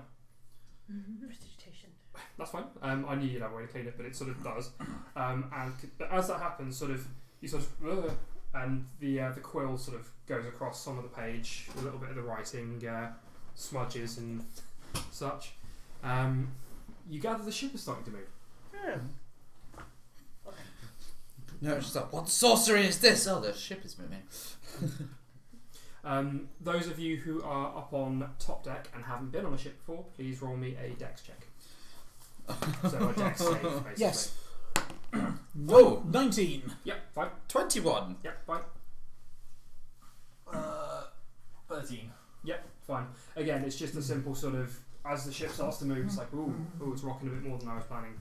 I imagine you were sat down, which is why I didn't ask you to make one. But that's Rolls also, a 1. That's also why your sort of quill went. I'm sat down. I'm just watching. Yeah, obviously, yeah, because they were up on deck. They saw everything starting to go. Yeah, it's just, ooh. And they say the ship starts to pull out of port, and it's actually quite a nice thing to watch for the first time as you're sort of starting to pull away from the shore. and you're watching, and for the first time you're leaving the continent. I mean, you've realistically you've barely just started on an adventure with friends, and you're already on your way to another continent, and it's almost sort of hitting you for the first time. And it's like, wow, this is incredible. This is Well, girl, let's see what's on the other side of the sea. Wait. So I just say to everyone, has anyone seen Galeth? Did he ever come back? so. You The, had to break the moment. I did, yeah. so the captain sort of looks over to you. Oh, you're an older elven mate. Is that correct? No, yes. Oh, he's below deck. Oh. Back to enjoying the moment. He killed it. Fucking prick. Like he's in with some of the caravan boys. Most of them haven't surfaced yet. One of my crew checked on them, and most of them are having a line. Oh, well, that's good. Admittedly, most of them didn't get all that drunk. And your mate Barefoot ended up in one of the ladies' rooms. He doesn't seem frustrated or angry. He just seems more amused than anything else. Like matter of fact. Yes. Mm-hmm. Stares off into the distance. And after Merlan reckon that perfectly good moment. Does anyone look over at me, or are you too busy looking at the view? Looking at the view. Looking at the view. Cool. So, Fuck your vanity view. Then they don't see what I do. So I'll tell you later, because you know. I'll say for reference of people at home and such, and because I imagine a couple of the members of the crew probably noticed you. From where I'm sat, I can see that we're heading off, and I can see the building past, and I look like downright depressed. Oh. Well, we don't notice, so... View. View. harsh. We are We went up up. because we are enjoying this vast new expanse in front of us. So, I'm just going to go for a map.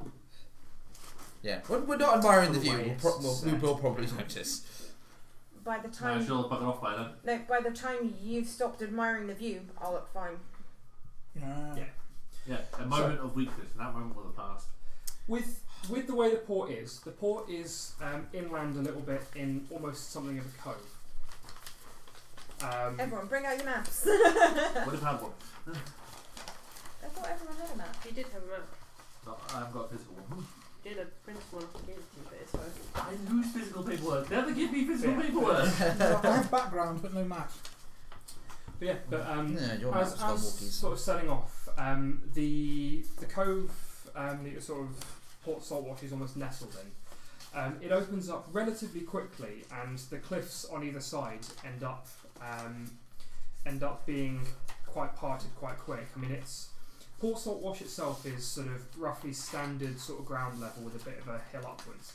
To the edges of Port Saltwash, again, sort of ground level, but it starts to go up towards the cliffs. So it's pretty much an incline from around here to here, and this is all cliff here and here. And it sort of starts to rise up as the ship is sailing out towards the edge of this. And it takes the better part of the day pretty much to clear the majority of this inland cove. Natural sort of, a bay. Yeah. Is it only a Bay. day? Well, a bay can be big. I mean, technically the Channel Islands is in a bay. No, I'm saying if you look at that on a map, I thought it would take longer than a day to get out Oh, of and that. days. Yeah. Yeah, well, I say again, my I drawing assume isn't. that initial bay, and then there's the larger. Yeah. Again, my drawing isn't like perfect to what I To imagine scale. it to be. Oh, okay. I imagine the continents are further apart. Yeah, I'm as going to well. assume you mean like out of this bit here, the Yes. small bit.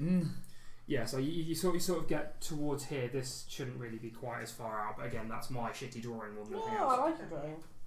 So now, we are on our way, across the ocean, on our long sea voyage. We are On no ground sailing. We are sailing.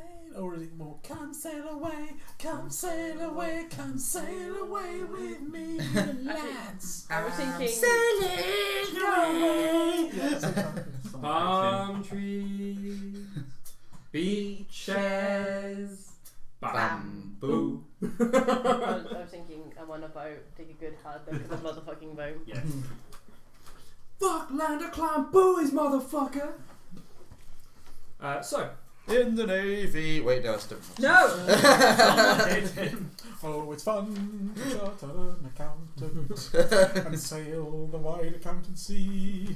so Cassus, not knowing huge amounts about the actual sailing of a ship, can't go through the particular inner workings of how a ship is particularly dealt with, but people go around doing their job, sailing the ship.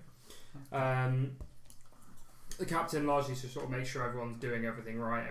Every now and then sort of walks around the ship, make sure people are doing their jobs, and then fucks off back to the captain's cabin after a little while to, make sure they're going the right way. Zach's actually going to take this opportunity to actually learn how to sail a fucking ship. Because Leon actually does know. He was going to mention bullets at some point. That is a good point. Yes, but not today. Whilst I'm still learning my sea legs. I he's don't got- really want to be combining gunpowder whilst I'm Well, still learning Hang the on, wait, ropes. have you actually got bullets for your gun? No, materials. Yeah, no, I'm saying, but your gun doesn't take bullets, surely. It's just black powder. Well, basically they're the little iron balls, but they're the He's got bullets. to mould they're the them ammo. into the. Generally, there'd be lead balls, otherwise you can't fire iron balls out of them. Well, iron lead. But basically, he has the little fucking little round ball Yes. shots. Yes. Which he has a hand, to make. he'll have his little hand press. He'll have to melt the lead, pour it into the press. Yeah, exactly. So he's not The doing that mould. while he's still there going, I don't know how to do this. Yes, I can. Is he This well- bullet is a square. Because you can melt lead on a small fire. Yeah, because currently he's still sort of a little bit unbalanced, like a crack addict on withdrawal at the moment. So. Beautiful description. Do you I say must crack? say. I did say that. Where the crack? Where the crack? Or me when I haven't Kraken! Or me when I haven't had an energy drink in 10 hours. 2. What? That was a long time ago. I've gotten better. Yeah, that was a long time ago, like an hour and a half.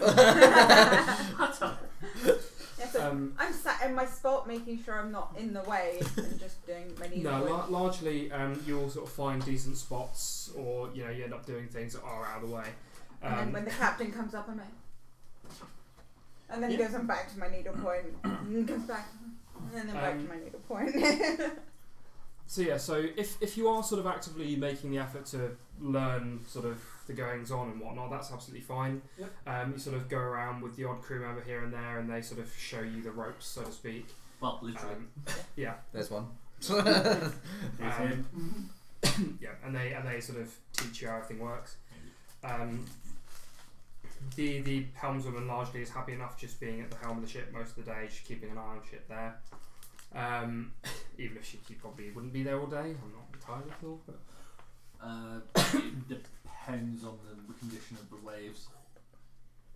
it's not particularly bad today. It's not overly choppy. It's fairly calm. In that case, you would just keep 2 people, one on each side. Well, on about 20 to 30 foot, you could have one on one each side to just kind of bring in the guide ropes as they're needed. Okay. So you essentially shadow one of those people at this point, and as they're doing that, they're sort of telling you a little bit about the running and the other sort of things they might have to do. And yes, Marlon, to put your weird looks to rest, yes, I did used to be a sailor. No, that's fair enough, because I can just imagine it's just like, can I learn the ropes? Were you a future sailor? No, I'm just going to do it. No, I'm I'm just doing it. Oh, Well, that does make me thinking of a sea shanty.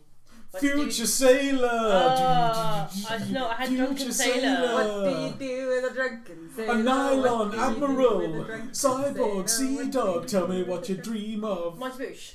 Yes. Yeah. Future sailor. Oh, Keel-haul, yeah. that filthy landlubber, send him down to the depths below. Make Uh, that bastard walk the plank with a bottle of rum and a yo-ho-ho. That's a hailstorm. That's a hailstorm, Yeah. that is. The day goes by largely without incident. A couple of you who are a bit more fascinated by the sort of goings on and like the first time sailing are sort of watching, just watching outside as the land passes you by. I'll be watching all the men in the rigging because I'm amazed how this whole ship works.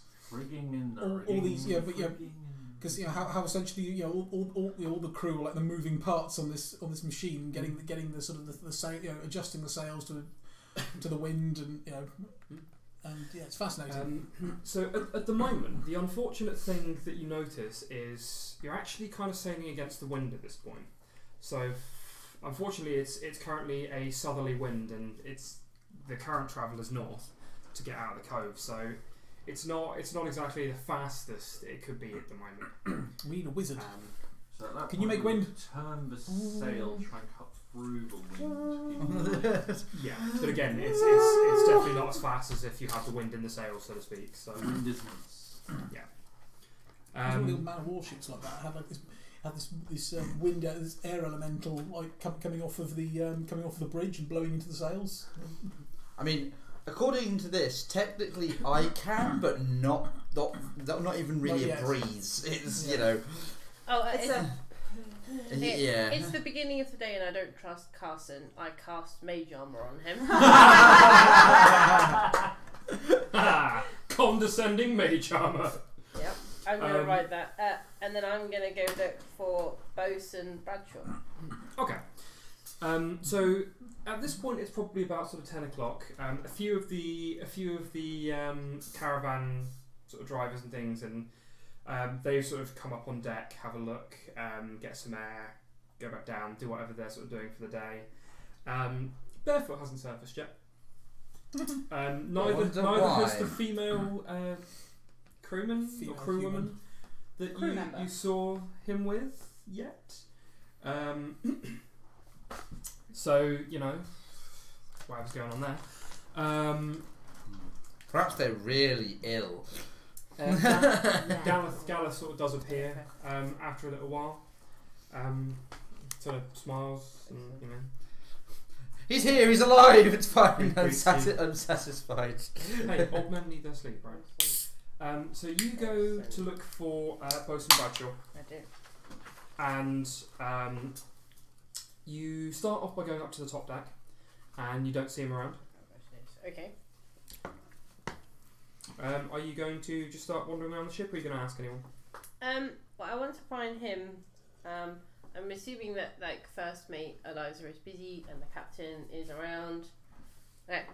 So at the moment, the captain and the first mate are having a conversation near the helm.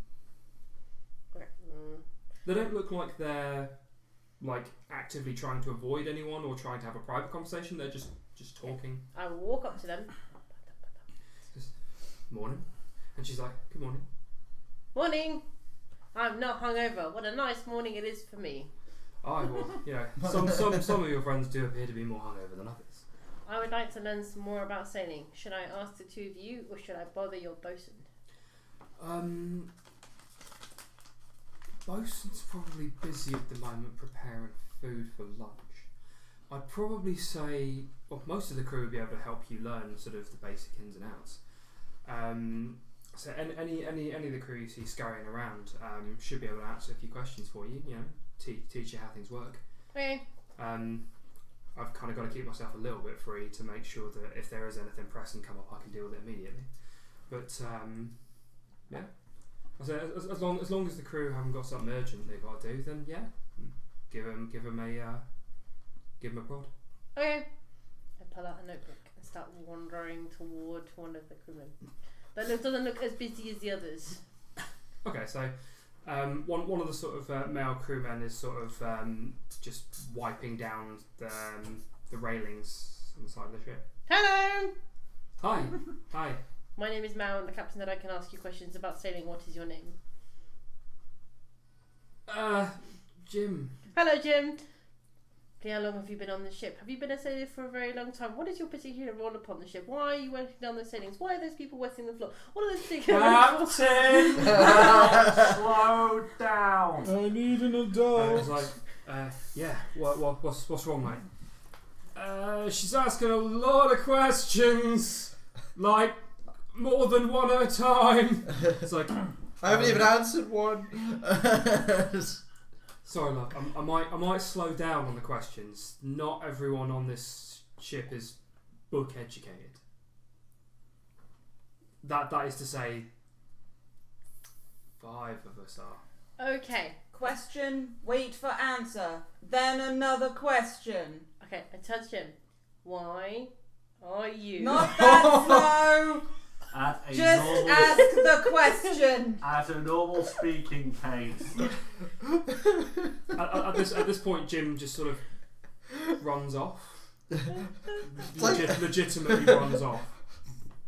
Captain, I've changed my mind. I've called in sick. Whoosh. Mal, come here. Excuse me, Captain. I walk over to you. Yes. Right. When I ask you a question, Yes. listen to how fast I'm talking, okay? Okay. How are you? I'm fine. So yeah, I waited for your response. Do that with them.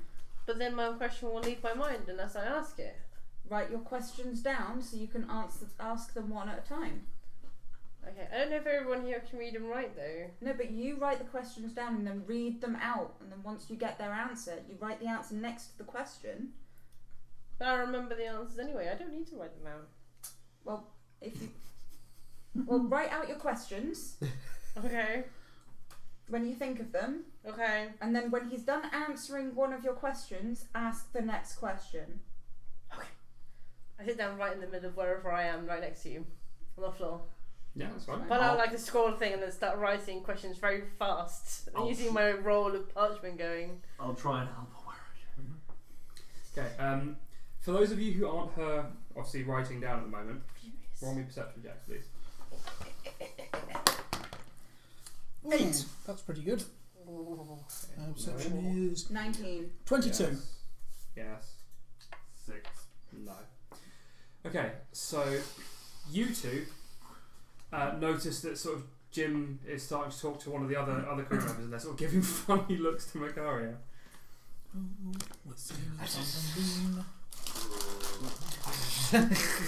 As I lean, because she sat right next to me, as I lean so I can, aim at them. You'll get used to it. Yeah, they sort of look over and they sort of keep talking in sort of hushed tones.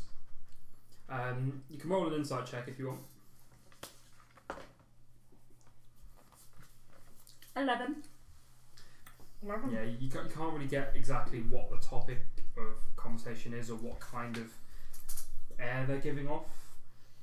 Just it looks like Jim might have been spooked somewhat by the severe inquisition that he was just She's a given. bad omen. Inquisition. She's a Jonah. That's good, because my flaw is I speak without really thinking through my words, inevitably insulting others. I think I've done very well there. Yep. Mm-hmm. Okay. Okay. Meanwhile, I'm going to go find the bosun, as I believe I know where he might be, because, I've recently got shown, Okay, the where do you go? cook. So I'm going to go find the cookie hidey hole, that I was shown yesterday. Yeah, so there's a kitchen sort of. Yeah, kitchen area. Yep. Because Okay. I think as you were describing it was sort of as a kitchen, or at least, yeah. The ship equivalent of a kitchen, pretty much. Yeah. What you'd imagine you find on sort of this level of ship. Okay, so you go down and the door's closed. I will knock. Come in. Fancy a hand? You feel like it. Well, I prefer What are you to- glad? What are you? No. What? Take that quote out of context. Are we playing innuendo bingo again? I thought we were doing phrasing now. Phrasing is Phrasing. Yeah, phrasing's back. We're doing phrasing again. Okay, the PC version of the, need a hand. If you feel the need, start peeling them potatoes. Of course. Potatoes. And potatoes. Yeah, and I'm basically just going to crack on because I've still got a bit of a hangover, and this is, this is actually nice, to do something a bit monotonous. So, for reference, whereas some of the crew will happily talk or laugh and joke as they're doing things, Bosun Bradshaw is a fairly silent, stoic individual. You get no conversation out of him whatsoever. Today, that is actually good. That is good. Question. Yep. I googled what a bosun is. I don't know what a bosun is. There's Lucy. It's like the gangmaster. It says the bosun works for the ship's deck department as foreman of the unlicensed deck crew. Sometimes the bosun is also a third or fourth mate and is responsible for the rigging, cordage, anchors, sails, flags, boats, and other stores. Yeah, That's a really weird. It's also not how I thought it was spelled. Well, It's boatswain. Well, yeah, cause Or B-O-S-U-N. yeah, well, being I in didn't charge of know. all the cordage, you could basically he's in charge of all the rigging, which takes up a large amount of the crew on an old sailing ship. It does actually. I've never been on like an old sail ship. This is quite interesting. I'm like, And then no idea. And then you have the ships.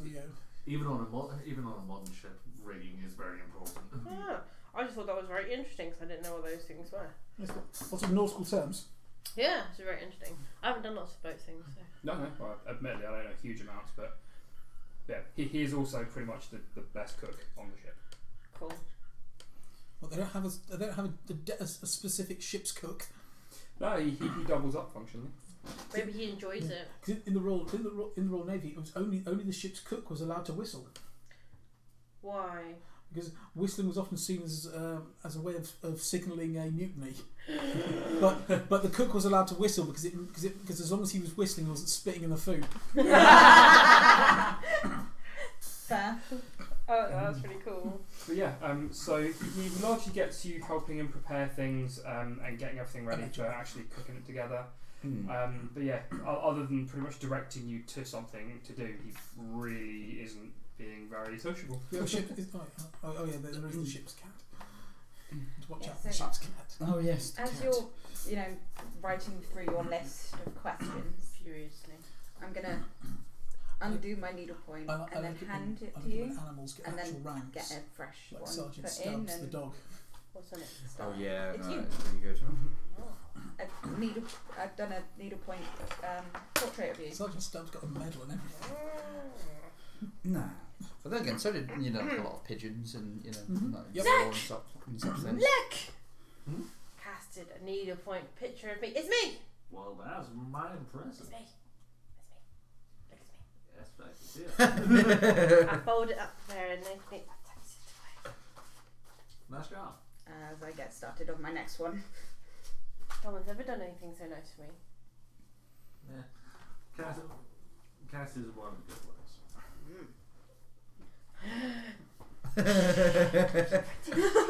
It's like, Wait, you heard that? No one else did. Cass is one of the good ones. I am. Okay. Well, so he wouldn't have heard it. He's below deck. I know. no, below deck is just like she is. Zach, would you consider yourself book learned? Well, my family owns a bookshop. Okay.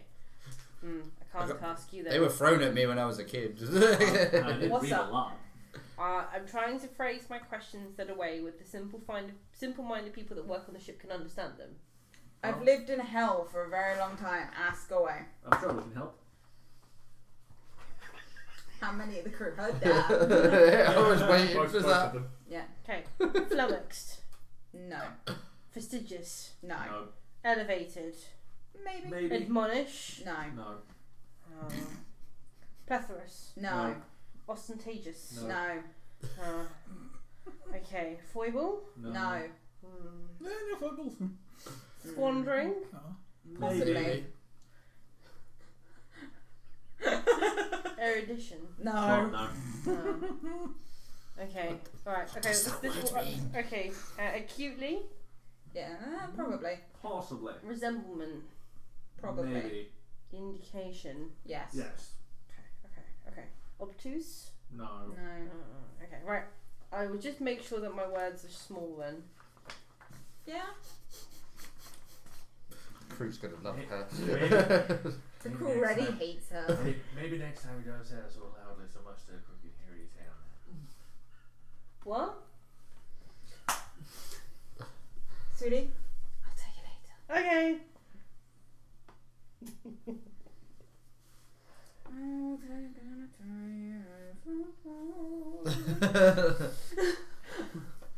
You hold that filthy unlovers Into drink. Back into the sea with you. Like, you're She too is not busy, a fish. writing and No, stuff she's to a pay witch, a sea attention. witch. I just lean over from what I'm doing behind her head. I'm like, Yay. Sail away. Do you think a gag is a good idea? A muzzle at least. Writing questions, not listening. I'll work on it. I'm glad I'm peeling potatoes.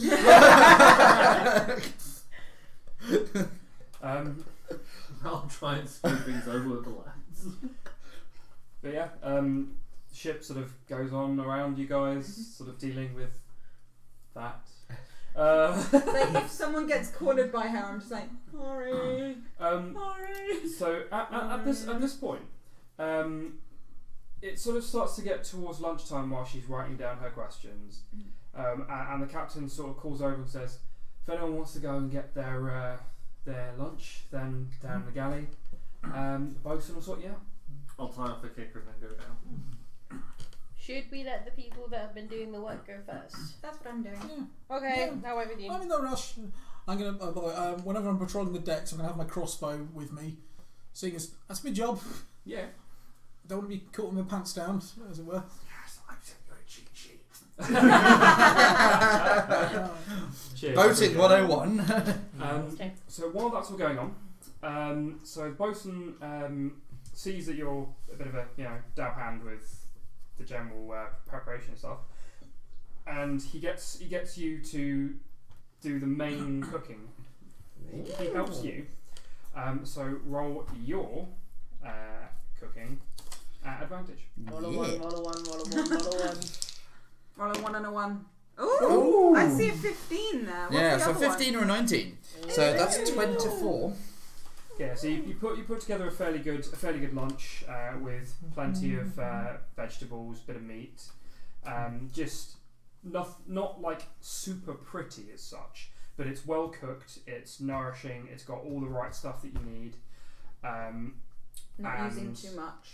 Mm-hmm. Exactly, yeah, not wasteful but filling. And as you're sort of doing that together and whatnot, after a little bit, the helmsman comes past, or helmswoman. She comes past with a small sack and brings it in, hands it to the boat, and he sort of takes it, and she sort of leaves. Not a lot is said between them, and he starts to pour out a sack of limes. And he gets what looks like some fresh water, and he squeezes some of the limes into it and makes almost a cordial with it. And as crewmen start coming down for the food, you guys are both sort of helping to dish. He sort of hands you one of the things to help dish with, utensils. And as he's sort of handing people their food on putting their food onto the thing, they're bringing down their own plates functionally. He also takes some of this lime squeezed cordial that he's made and pours it into the tankard they brought with them as well. So nice nourishing fruit drink. No scurvy. Yeah, so I'm going to give it like 10 minutes or so and then head down. That's fine. So obviously, because you guys don't know that they've all got their own plates, but that's absolutely fine. As you sort of come down, he sort of notices when you guys pop down, because obviously you're not the usual crew. And rather than just getting ready to ladle food, he sort of brings up a plate and just sort of thrusts it out at you. He goes, and then starts putting food on it for you. Hands you a tankard, puts some of the lime cordial in it for you. Thank you. He goes, Thank you. And I'm like, Yeah, so just like, hi. again, same thing. He sort of puts a plate in your hands, puts food on the plate for you, puts a tankard in your hands, pours cordial into it. Is it alcohol? No. Thank you. There's some good nautical slang here. Right, piping hot comes from when the bosun would blow the pipe to tell everyone that the food was ready, and therefore at its hottest. That's quite interesting. I'll walk up and I'll answer his grunts with grunts and a nod. And grog is 57% proof rum, mixed in with water, half and half with water. Actually, no, more than half and half with water. It's whatever a gill is. I don't know how much a gill is. Well, monetary value in Final Fantasy, but Yeah. that's beside the point. So let's skip that over entirely because I will go off on one. I think they're like looking for a place to sit that isn't, Sit your bunk. So a lot of the crew have gone off and just sat in different places around the ship. They just take their food wherever they want. Some of them went back up on deck. Okay, then I'm going back up on deck to my spot. Yeah, it's largely a case of you sort of go wherever really. I'm going to do the same. Just get it eaten. Claimed a spot. It is mine. After it looks like everyone's been down to get food and everyone's eaten up, then the captain and Eliza head down as well. And then they come up. They go last. Noted. They come up. They actually don't come up for probably an hour after going down to get food.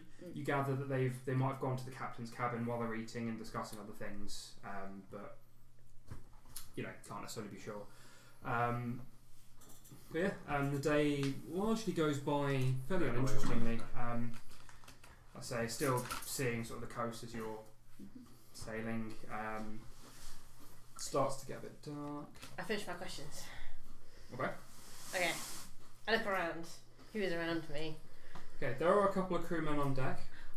The moment you get anywhere near them, they start to pretty much wander off as quick, if not quicker, than you are walking to them. Hey, where are you going? They ignore you and go to other points of the ship to do something not near you. Well, Denied. usual list, I'll ask. No. I want to ask the questions. If they don't want to talk to me, they don't want to talk to me. That's fine. Eeny, pull up to her. Aye.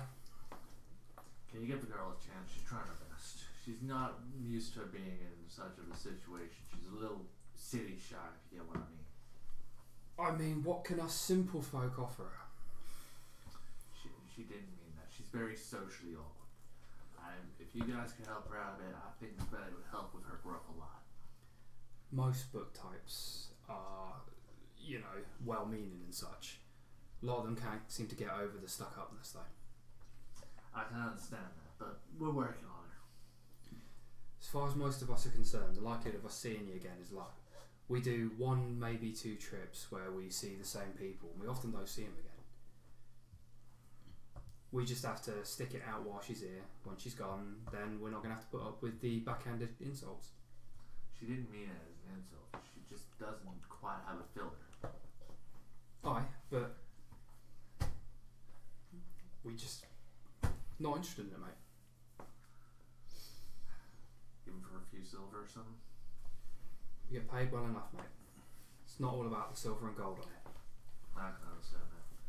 Well, I hope that the lady will show that she's not just a highfalutin book reader who doesn't understand the comic book. She's trying her best. You work on her from your side first, and when she comes down to our level a bit more, maybe then we'll give her the time of day. Well, thanks for at least hearing me. Sorry. If you tell her guys she doesn't mean that, she's just not ready for her words, I appreciate it.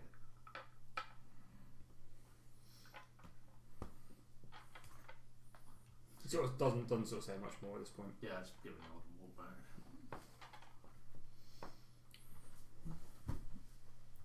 Nice. And with you being drunk all the time,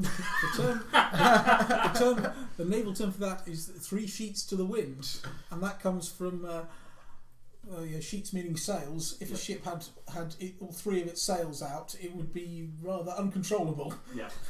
So That's I would sort of wallow around. So yeah, if you're 3 sheets to the wind, you're drunk. How's the Oh. phrase 3 sheets to the wind before? Yeah, though? you're 3 sheets. Never Yes, knew what it was, she's but- 3 sheets to the wind. It means very drunk and probably not walking straight. I don't think she's drunk right now. I'm getting over the hangover and then I'll have a drink. Yeah, like No, I'll just do something else. Okay, sure. so towards. Is anyone trying to do anything else during the day, or are you just sort of I'm going about? And I'll be talking to anyone who's not immediately busy. I want to go up onto the forecastle or bridge or whatever it's called on this particular kind of ship. I'm assuming giving the sort of more medieval sort of setting. It's more like a carrack.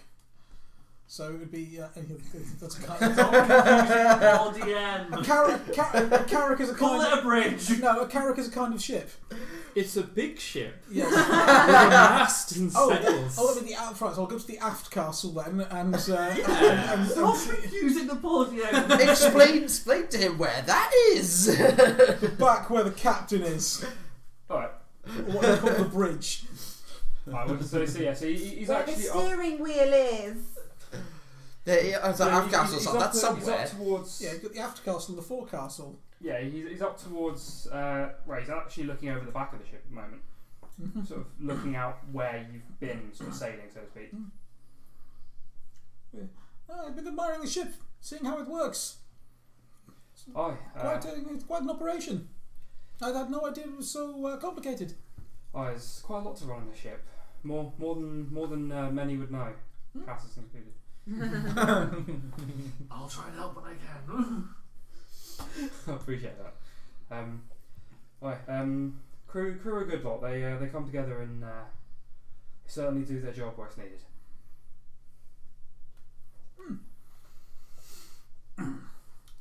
Yeah, well, if there's anything I can do to help, let me know. I can I tinker a bit. I've got experience with ropes and Well, I mean, climbing may be difficult due to it looks like your rigging is made for someone taller than I. it tends to be made a bit more for sort of human half elf type size. So you guys don't need to do anything necessarily. You're the passengers. Obviously, it's our job to do the sailing itself. But say if you want to learn anything, or if you do want to help out, I'm sure some of the boys will have jobs here and there that you can help with. But at that point, I'll probably rock up. Just like, well, I certainly want to learn how to do this. As you can see, I was running ropes a bit earlier, but I feel like you and your first mate could be some. How do I say this that doesn't sound like I'm being a dick? I feel like I could learn quite a bit from you guys. Well, I mean, these days we don't tend to do as much of the physical lifting, so to speak. That does tend to do by the main sort of rank and file, so to speak. But Of course, I'll be learning from lads as well. But of course, obviously, we know a bit more about the main sailing, and obviously we do the charting and the courses and such. I'm sure at some point, if you're happy to come and have a sit down and take a look at a few maps and such, I can show you a thing or two. I'd love to. I also wouldn't mind if the is Lazar quite often busy? Bless you, my child. She largely just does what I do a lot of the time, but obviously my order is word, captain and all. But I'd like to see what both of you guys do. Also, I still need to ask Eliza for a favour as well. well, she tends to do a lot more of the running than I do, and most of the orders tend to be mainly from her. I just tell her what to tell them. The chain of command. I've spent a lot of the day up and down, up on deck today, but probably be in the cabin a lot over the next few days. Well, I'd love to learn of it and help as best as I can. If you are wanting to learn, as I said, you're both more than welcome to do what you can. Yeah, can't really say fairer than that. I mean, I know that it's not our job, but that doesn't feel quite right to me doing that. Getting something done. Oh well, strictly speaking, you're not. You've been paid for. We're being rewarded fairly handsomely for, ferrying you guys across the other continent. But isn't it a thing among screw that everyone's got to pull their weight? Those of us who are getting paid for the journey itself. But for the purposes of your part in all this, I mean, if we get attacked, given that your job is to protect your caravan, then obviously it's in your best interest to protect the ship. So, mostly I'd want you guys to make sure you're fresh in case there's any ship attacks. In that case, I won't burn as much midnight oil as the rest. Again, we wouldn't expect you to. And I do apologise, but we won't be paying you for any work you do. I wasn't expecting to. I just want to learn. I mean, we'll still be feeding you, of course, but that's by the by. We need to keep you alive while you're being ferried across. So yeah. But we'll certainly teach you a few things. Appreciate it.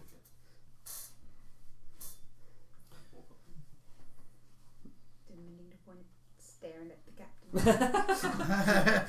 Realise I've made a mistake in my needle point and having to undo it because I was staring at the fucking captain. Aren't you looking out to sea, marvelling at the endlessness of it? So obviously, still to the east, west, and south, you can still see land. Mm-hmm. The southernmost land is starting to sort of fade off into the distance a little bit at this point, but north is still pretty barren of any appreciable landmass at the moment. There's the odd rocks here and there that are jutting out and such, and obviously the crew is making sure that they avoid anything like that. But say the afternoon largely goes by without a lot of incident. If you guys sort of are wanting to learn a few bits and pieces, you go about with a few of the crewmen. The captain is going about and doing a few bits at the moment. Again, speaking to Eliza, going through a few things. So they seem to sort of largely be fairly busy at points throughout the afternoon.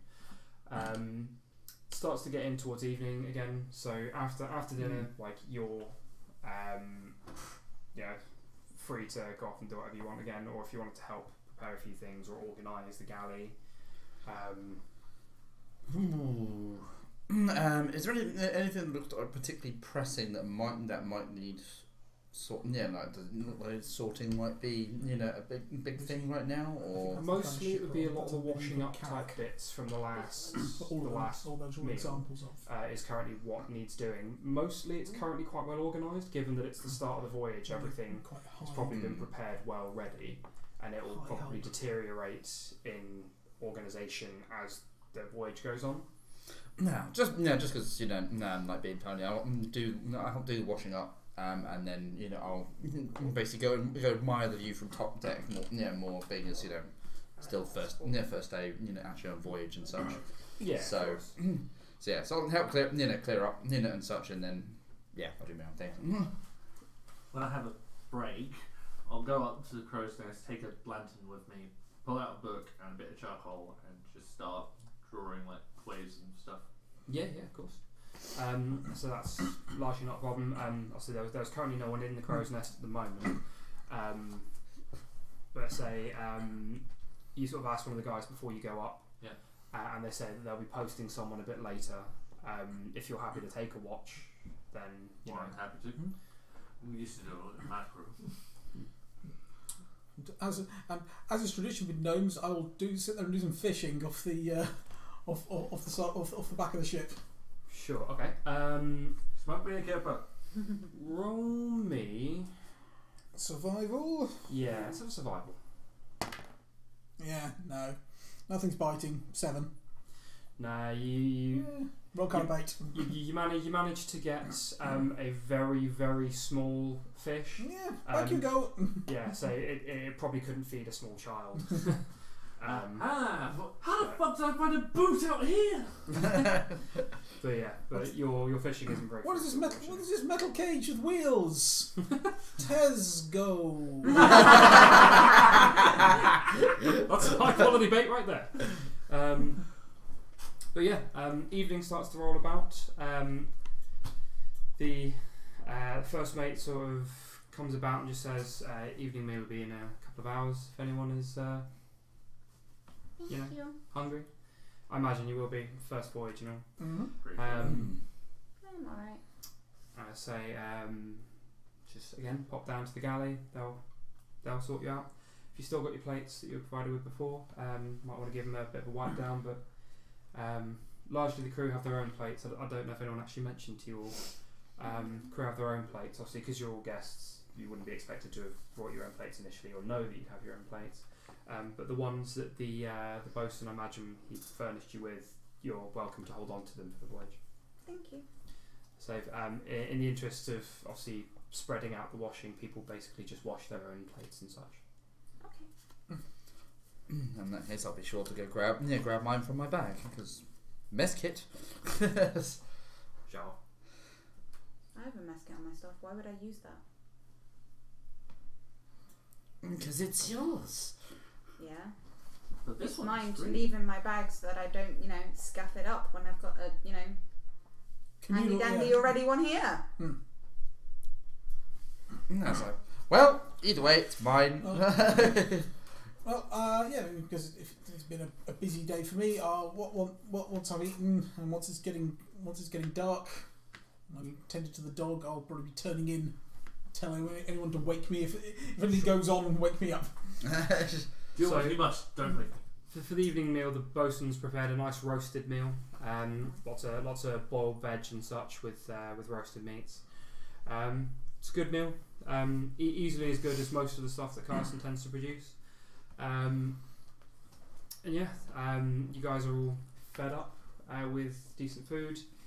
None of you are obligated to do any watches or anything like that. None of you are obligated to, do any patrols and such. No watches, just sleep. Mm-hmm. So, sort of by the time sort of evening starts to roll around, you're all welcome to sit down in your cabins and just enjoy the evening, or to wander about the deck as you want. I'm going to go back to my spot until it's too dark to carry on doing my needlepoint. It does get quite dark quite quick. There are a couple of lanterns around the ship, but it's still not really lit enough to do something quite as fine as needlepoint. Yes, so when it gets too dark, I put it away. I said at this point you haven't seen the captain on deck for a couple of hours anyway. I can So. make some other stuff. I'm going to go in my room then. Let's see what I can do with my tinkering. Boo. Yeah, cause I'm largely taking this time to to just admire the view and just see the ship move and just generally just see how a ship is. Well, so one of the things that you find actually quite interesting is now that it's starting to get pretty dark, seeing as open a thing as the ocean is quite humbling in a way for you. A lot of the time you've been on land and largely landlocked. You have seen the ocean before, but you've never been on it like this, where you're surrounded by vast amounts of water, and seeing the light reflecting off the water in the way it is at the moment, and just the vibrant spectrum of colours that you're seeing for the first time. It is really humbling. Yeah, I'd largely just see it as because it's so open. It's just so freeing, I suppose. Just freedom. Nothing like the stuffy family caravan that you were used to. This is really difficult for me to roleplay as an islander. It is kind of, isn't it? Yeah. I took my evening meal and went to my room and finished eating and went to bed, so So you look like you want to say something. So. I was paying attention to you. What does that feel like? What are you thinking? You never get that. Like, what is it like having people paying attention to you? It's like, what? No, it's really weird, especially because you look up and people are just staring intently at you and you're like, what do you want? What do you want? I What do you want? You want to steal my life force, don't you? No, you want to steal our luck, you bastard. I'm not trying. You're managing that. So before turning in, is anyone else doing anything else? Or is it sort of getting to the evening, people just heading to bed and I'll see drifting if through? Eliza's got a free moment. If she doesn't, show her cast my charcoal and go to bed. I'll carry out my maintenance of my fire starter. Twisted fire starter. No, not twisted one. It's very, very good actually. And then go to bed. Okay, so you find Eliza. She's currently below deck, near one of the cannons, just sort of looking down at a small book in her hands. Got a good read there? Sorry? Got a good read there? It's just a personal diary of sorts. She sort of closes it and puts it away. I Is will there crash. something you need? Well, I was wondering if at some point, if you were mind helping me make some bullets. I can do. She pulls out another book, a different one to the one she was just looking at. She's sort of flicking through, sort of seeing over the edge. She doesn't look like she's hiding anything necessarily, and it looks almost a bit like an itinerary. I'm free 2 weeks on Monday. Yeah, there'll be a bit more downtime for me in 3 days' time. That's fine. First sort of few days usually there's quite a bit more to do. I can understand. I wasn't expecting it to be like in the morning or anything. No, of course, but I mean, if you're happy to do it in a couple of days' time, I can certainly sit down and give you a hand. Well, that's fine. I've been learning the ropes, and actually, I wouldn't even mind trying to learn how to maintain cannon. Oh well, I mean, I'll be honest. I personally don't know much about maintaining the cannons themselves. That's something. It's more I just hate being too idle. The irony of that coming from me, Jesus Christ. I can understand that. There's definitely a couple of members of the crew who like to keep busy. But yeah, I'm sure that should be fine. The bosun knows a little bit about maintaining the cannons, as does the captain. They might be able to talk to you a bit more. A couple of the other crew members know a bit about it. I'm sure you'll be able to speak to them probably in the morning at this point. Of course. I'm not going to go around bugging people at God knows what hour saying, hey, teach me stuff. No, of course. Also, maybe we can take a look at rifle designs or something? Sorry? Rifle designs or something? Take a look at those at some point? Yeah. Again, when we go and do your bullets, that's probably a good time. I'm just throwing it out there to see if it's okay. Yeah, of course.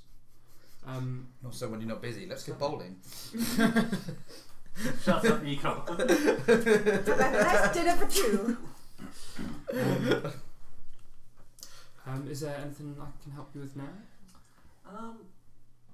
Dinner for two, crow's nest, candlelight, some smooshing booties.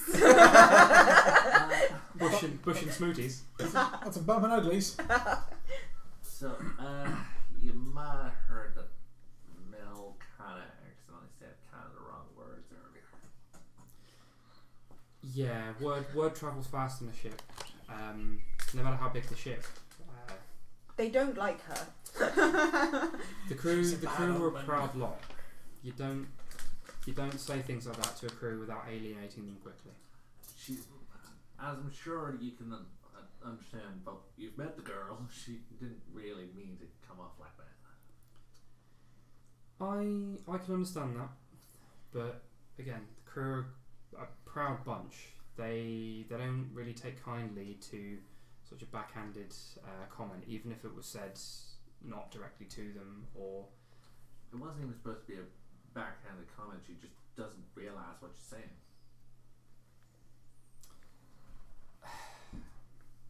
To her, it was not meant with any malicious intent. But I can understand why the boys and girls thought that it was a snide or a backhand. But would you mind just saying, she's not a bad kid. She's just a bit sheltered. The crew don't really take so much to being told how to see a person. I'm not saying tell them to. I'm just saying. Again, words can only go so far.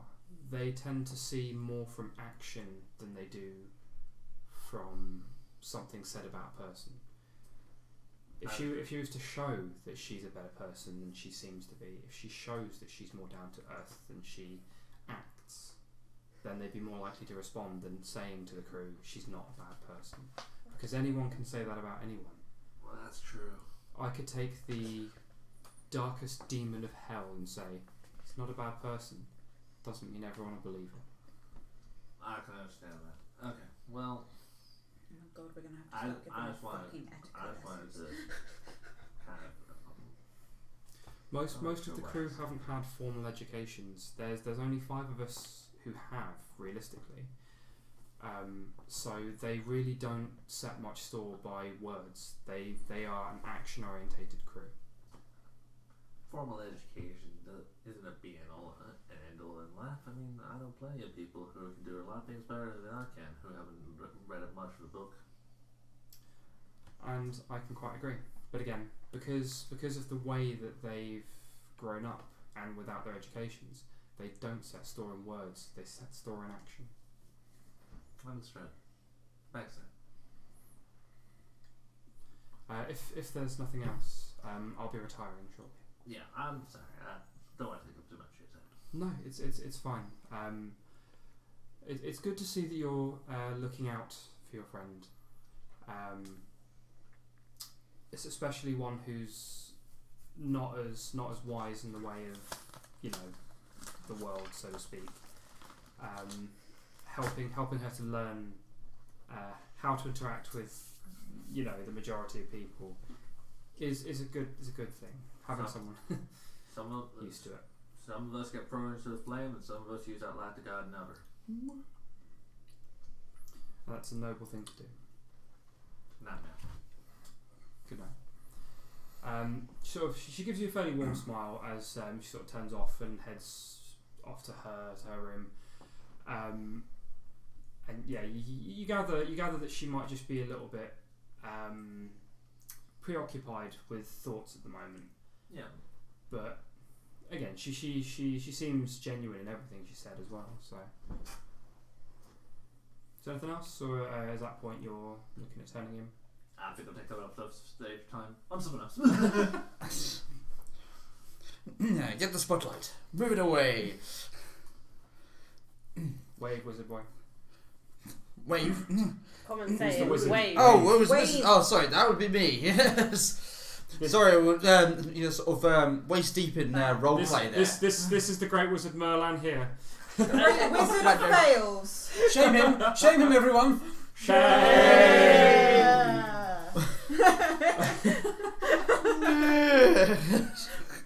Also, I love that username. Yeah. Yeah. You know, bipolar bear. Maybe we can get people to give us money to do horrible things to him. Wait, you're getting paid for this? No. No, one of the things at some point I'm going to convince everyone Shit, that watches on Twitch. It depends on the horrible thing. I'm going to convince everyone that's watching on Twitch to just donate 1 penny and I will shave off his eyebrows. So 1 bit. Yeah. A 1 bit. penny! 1 bit and I will shave off his eyebrows.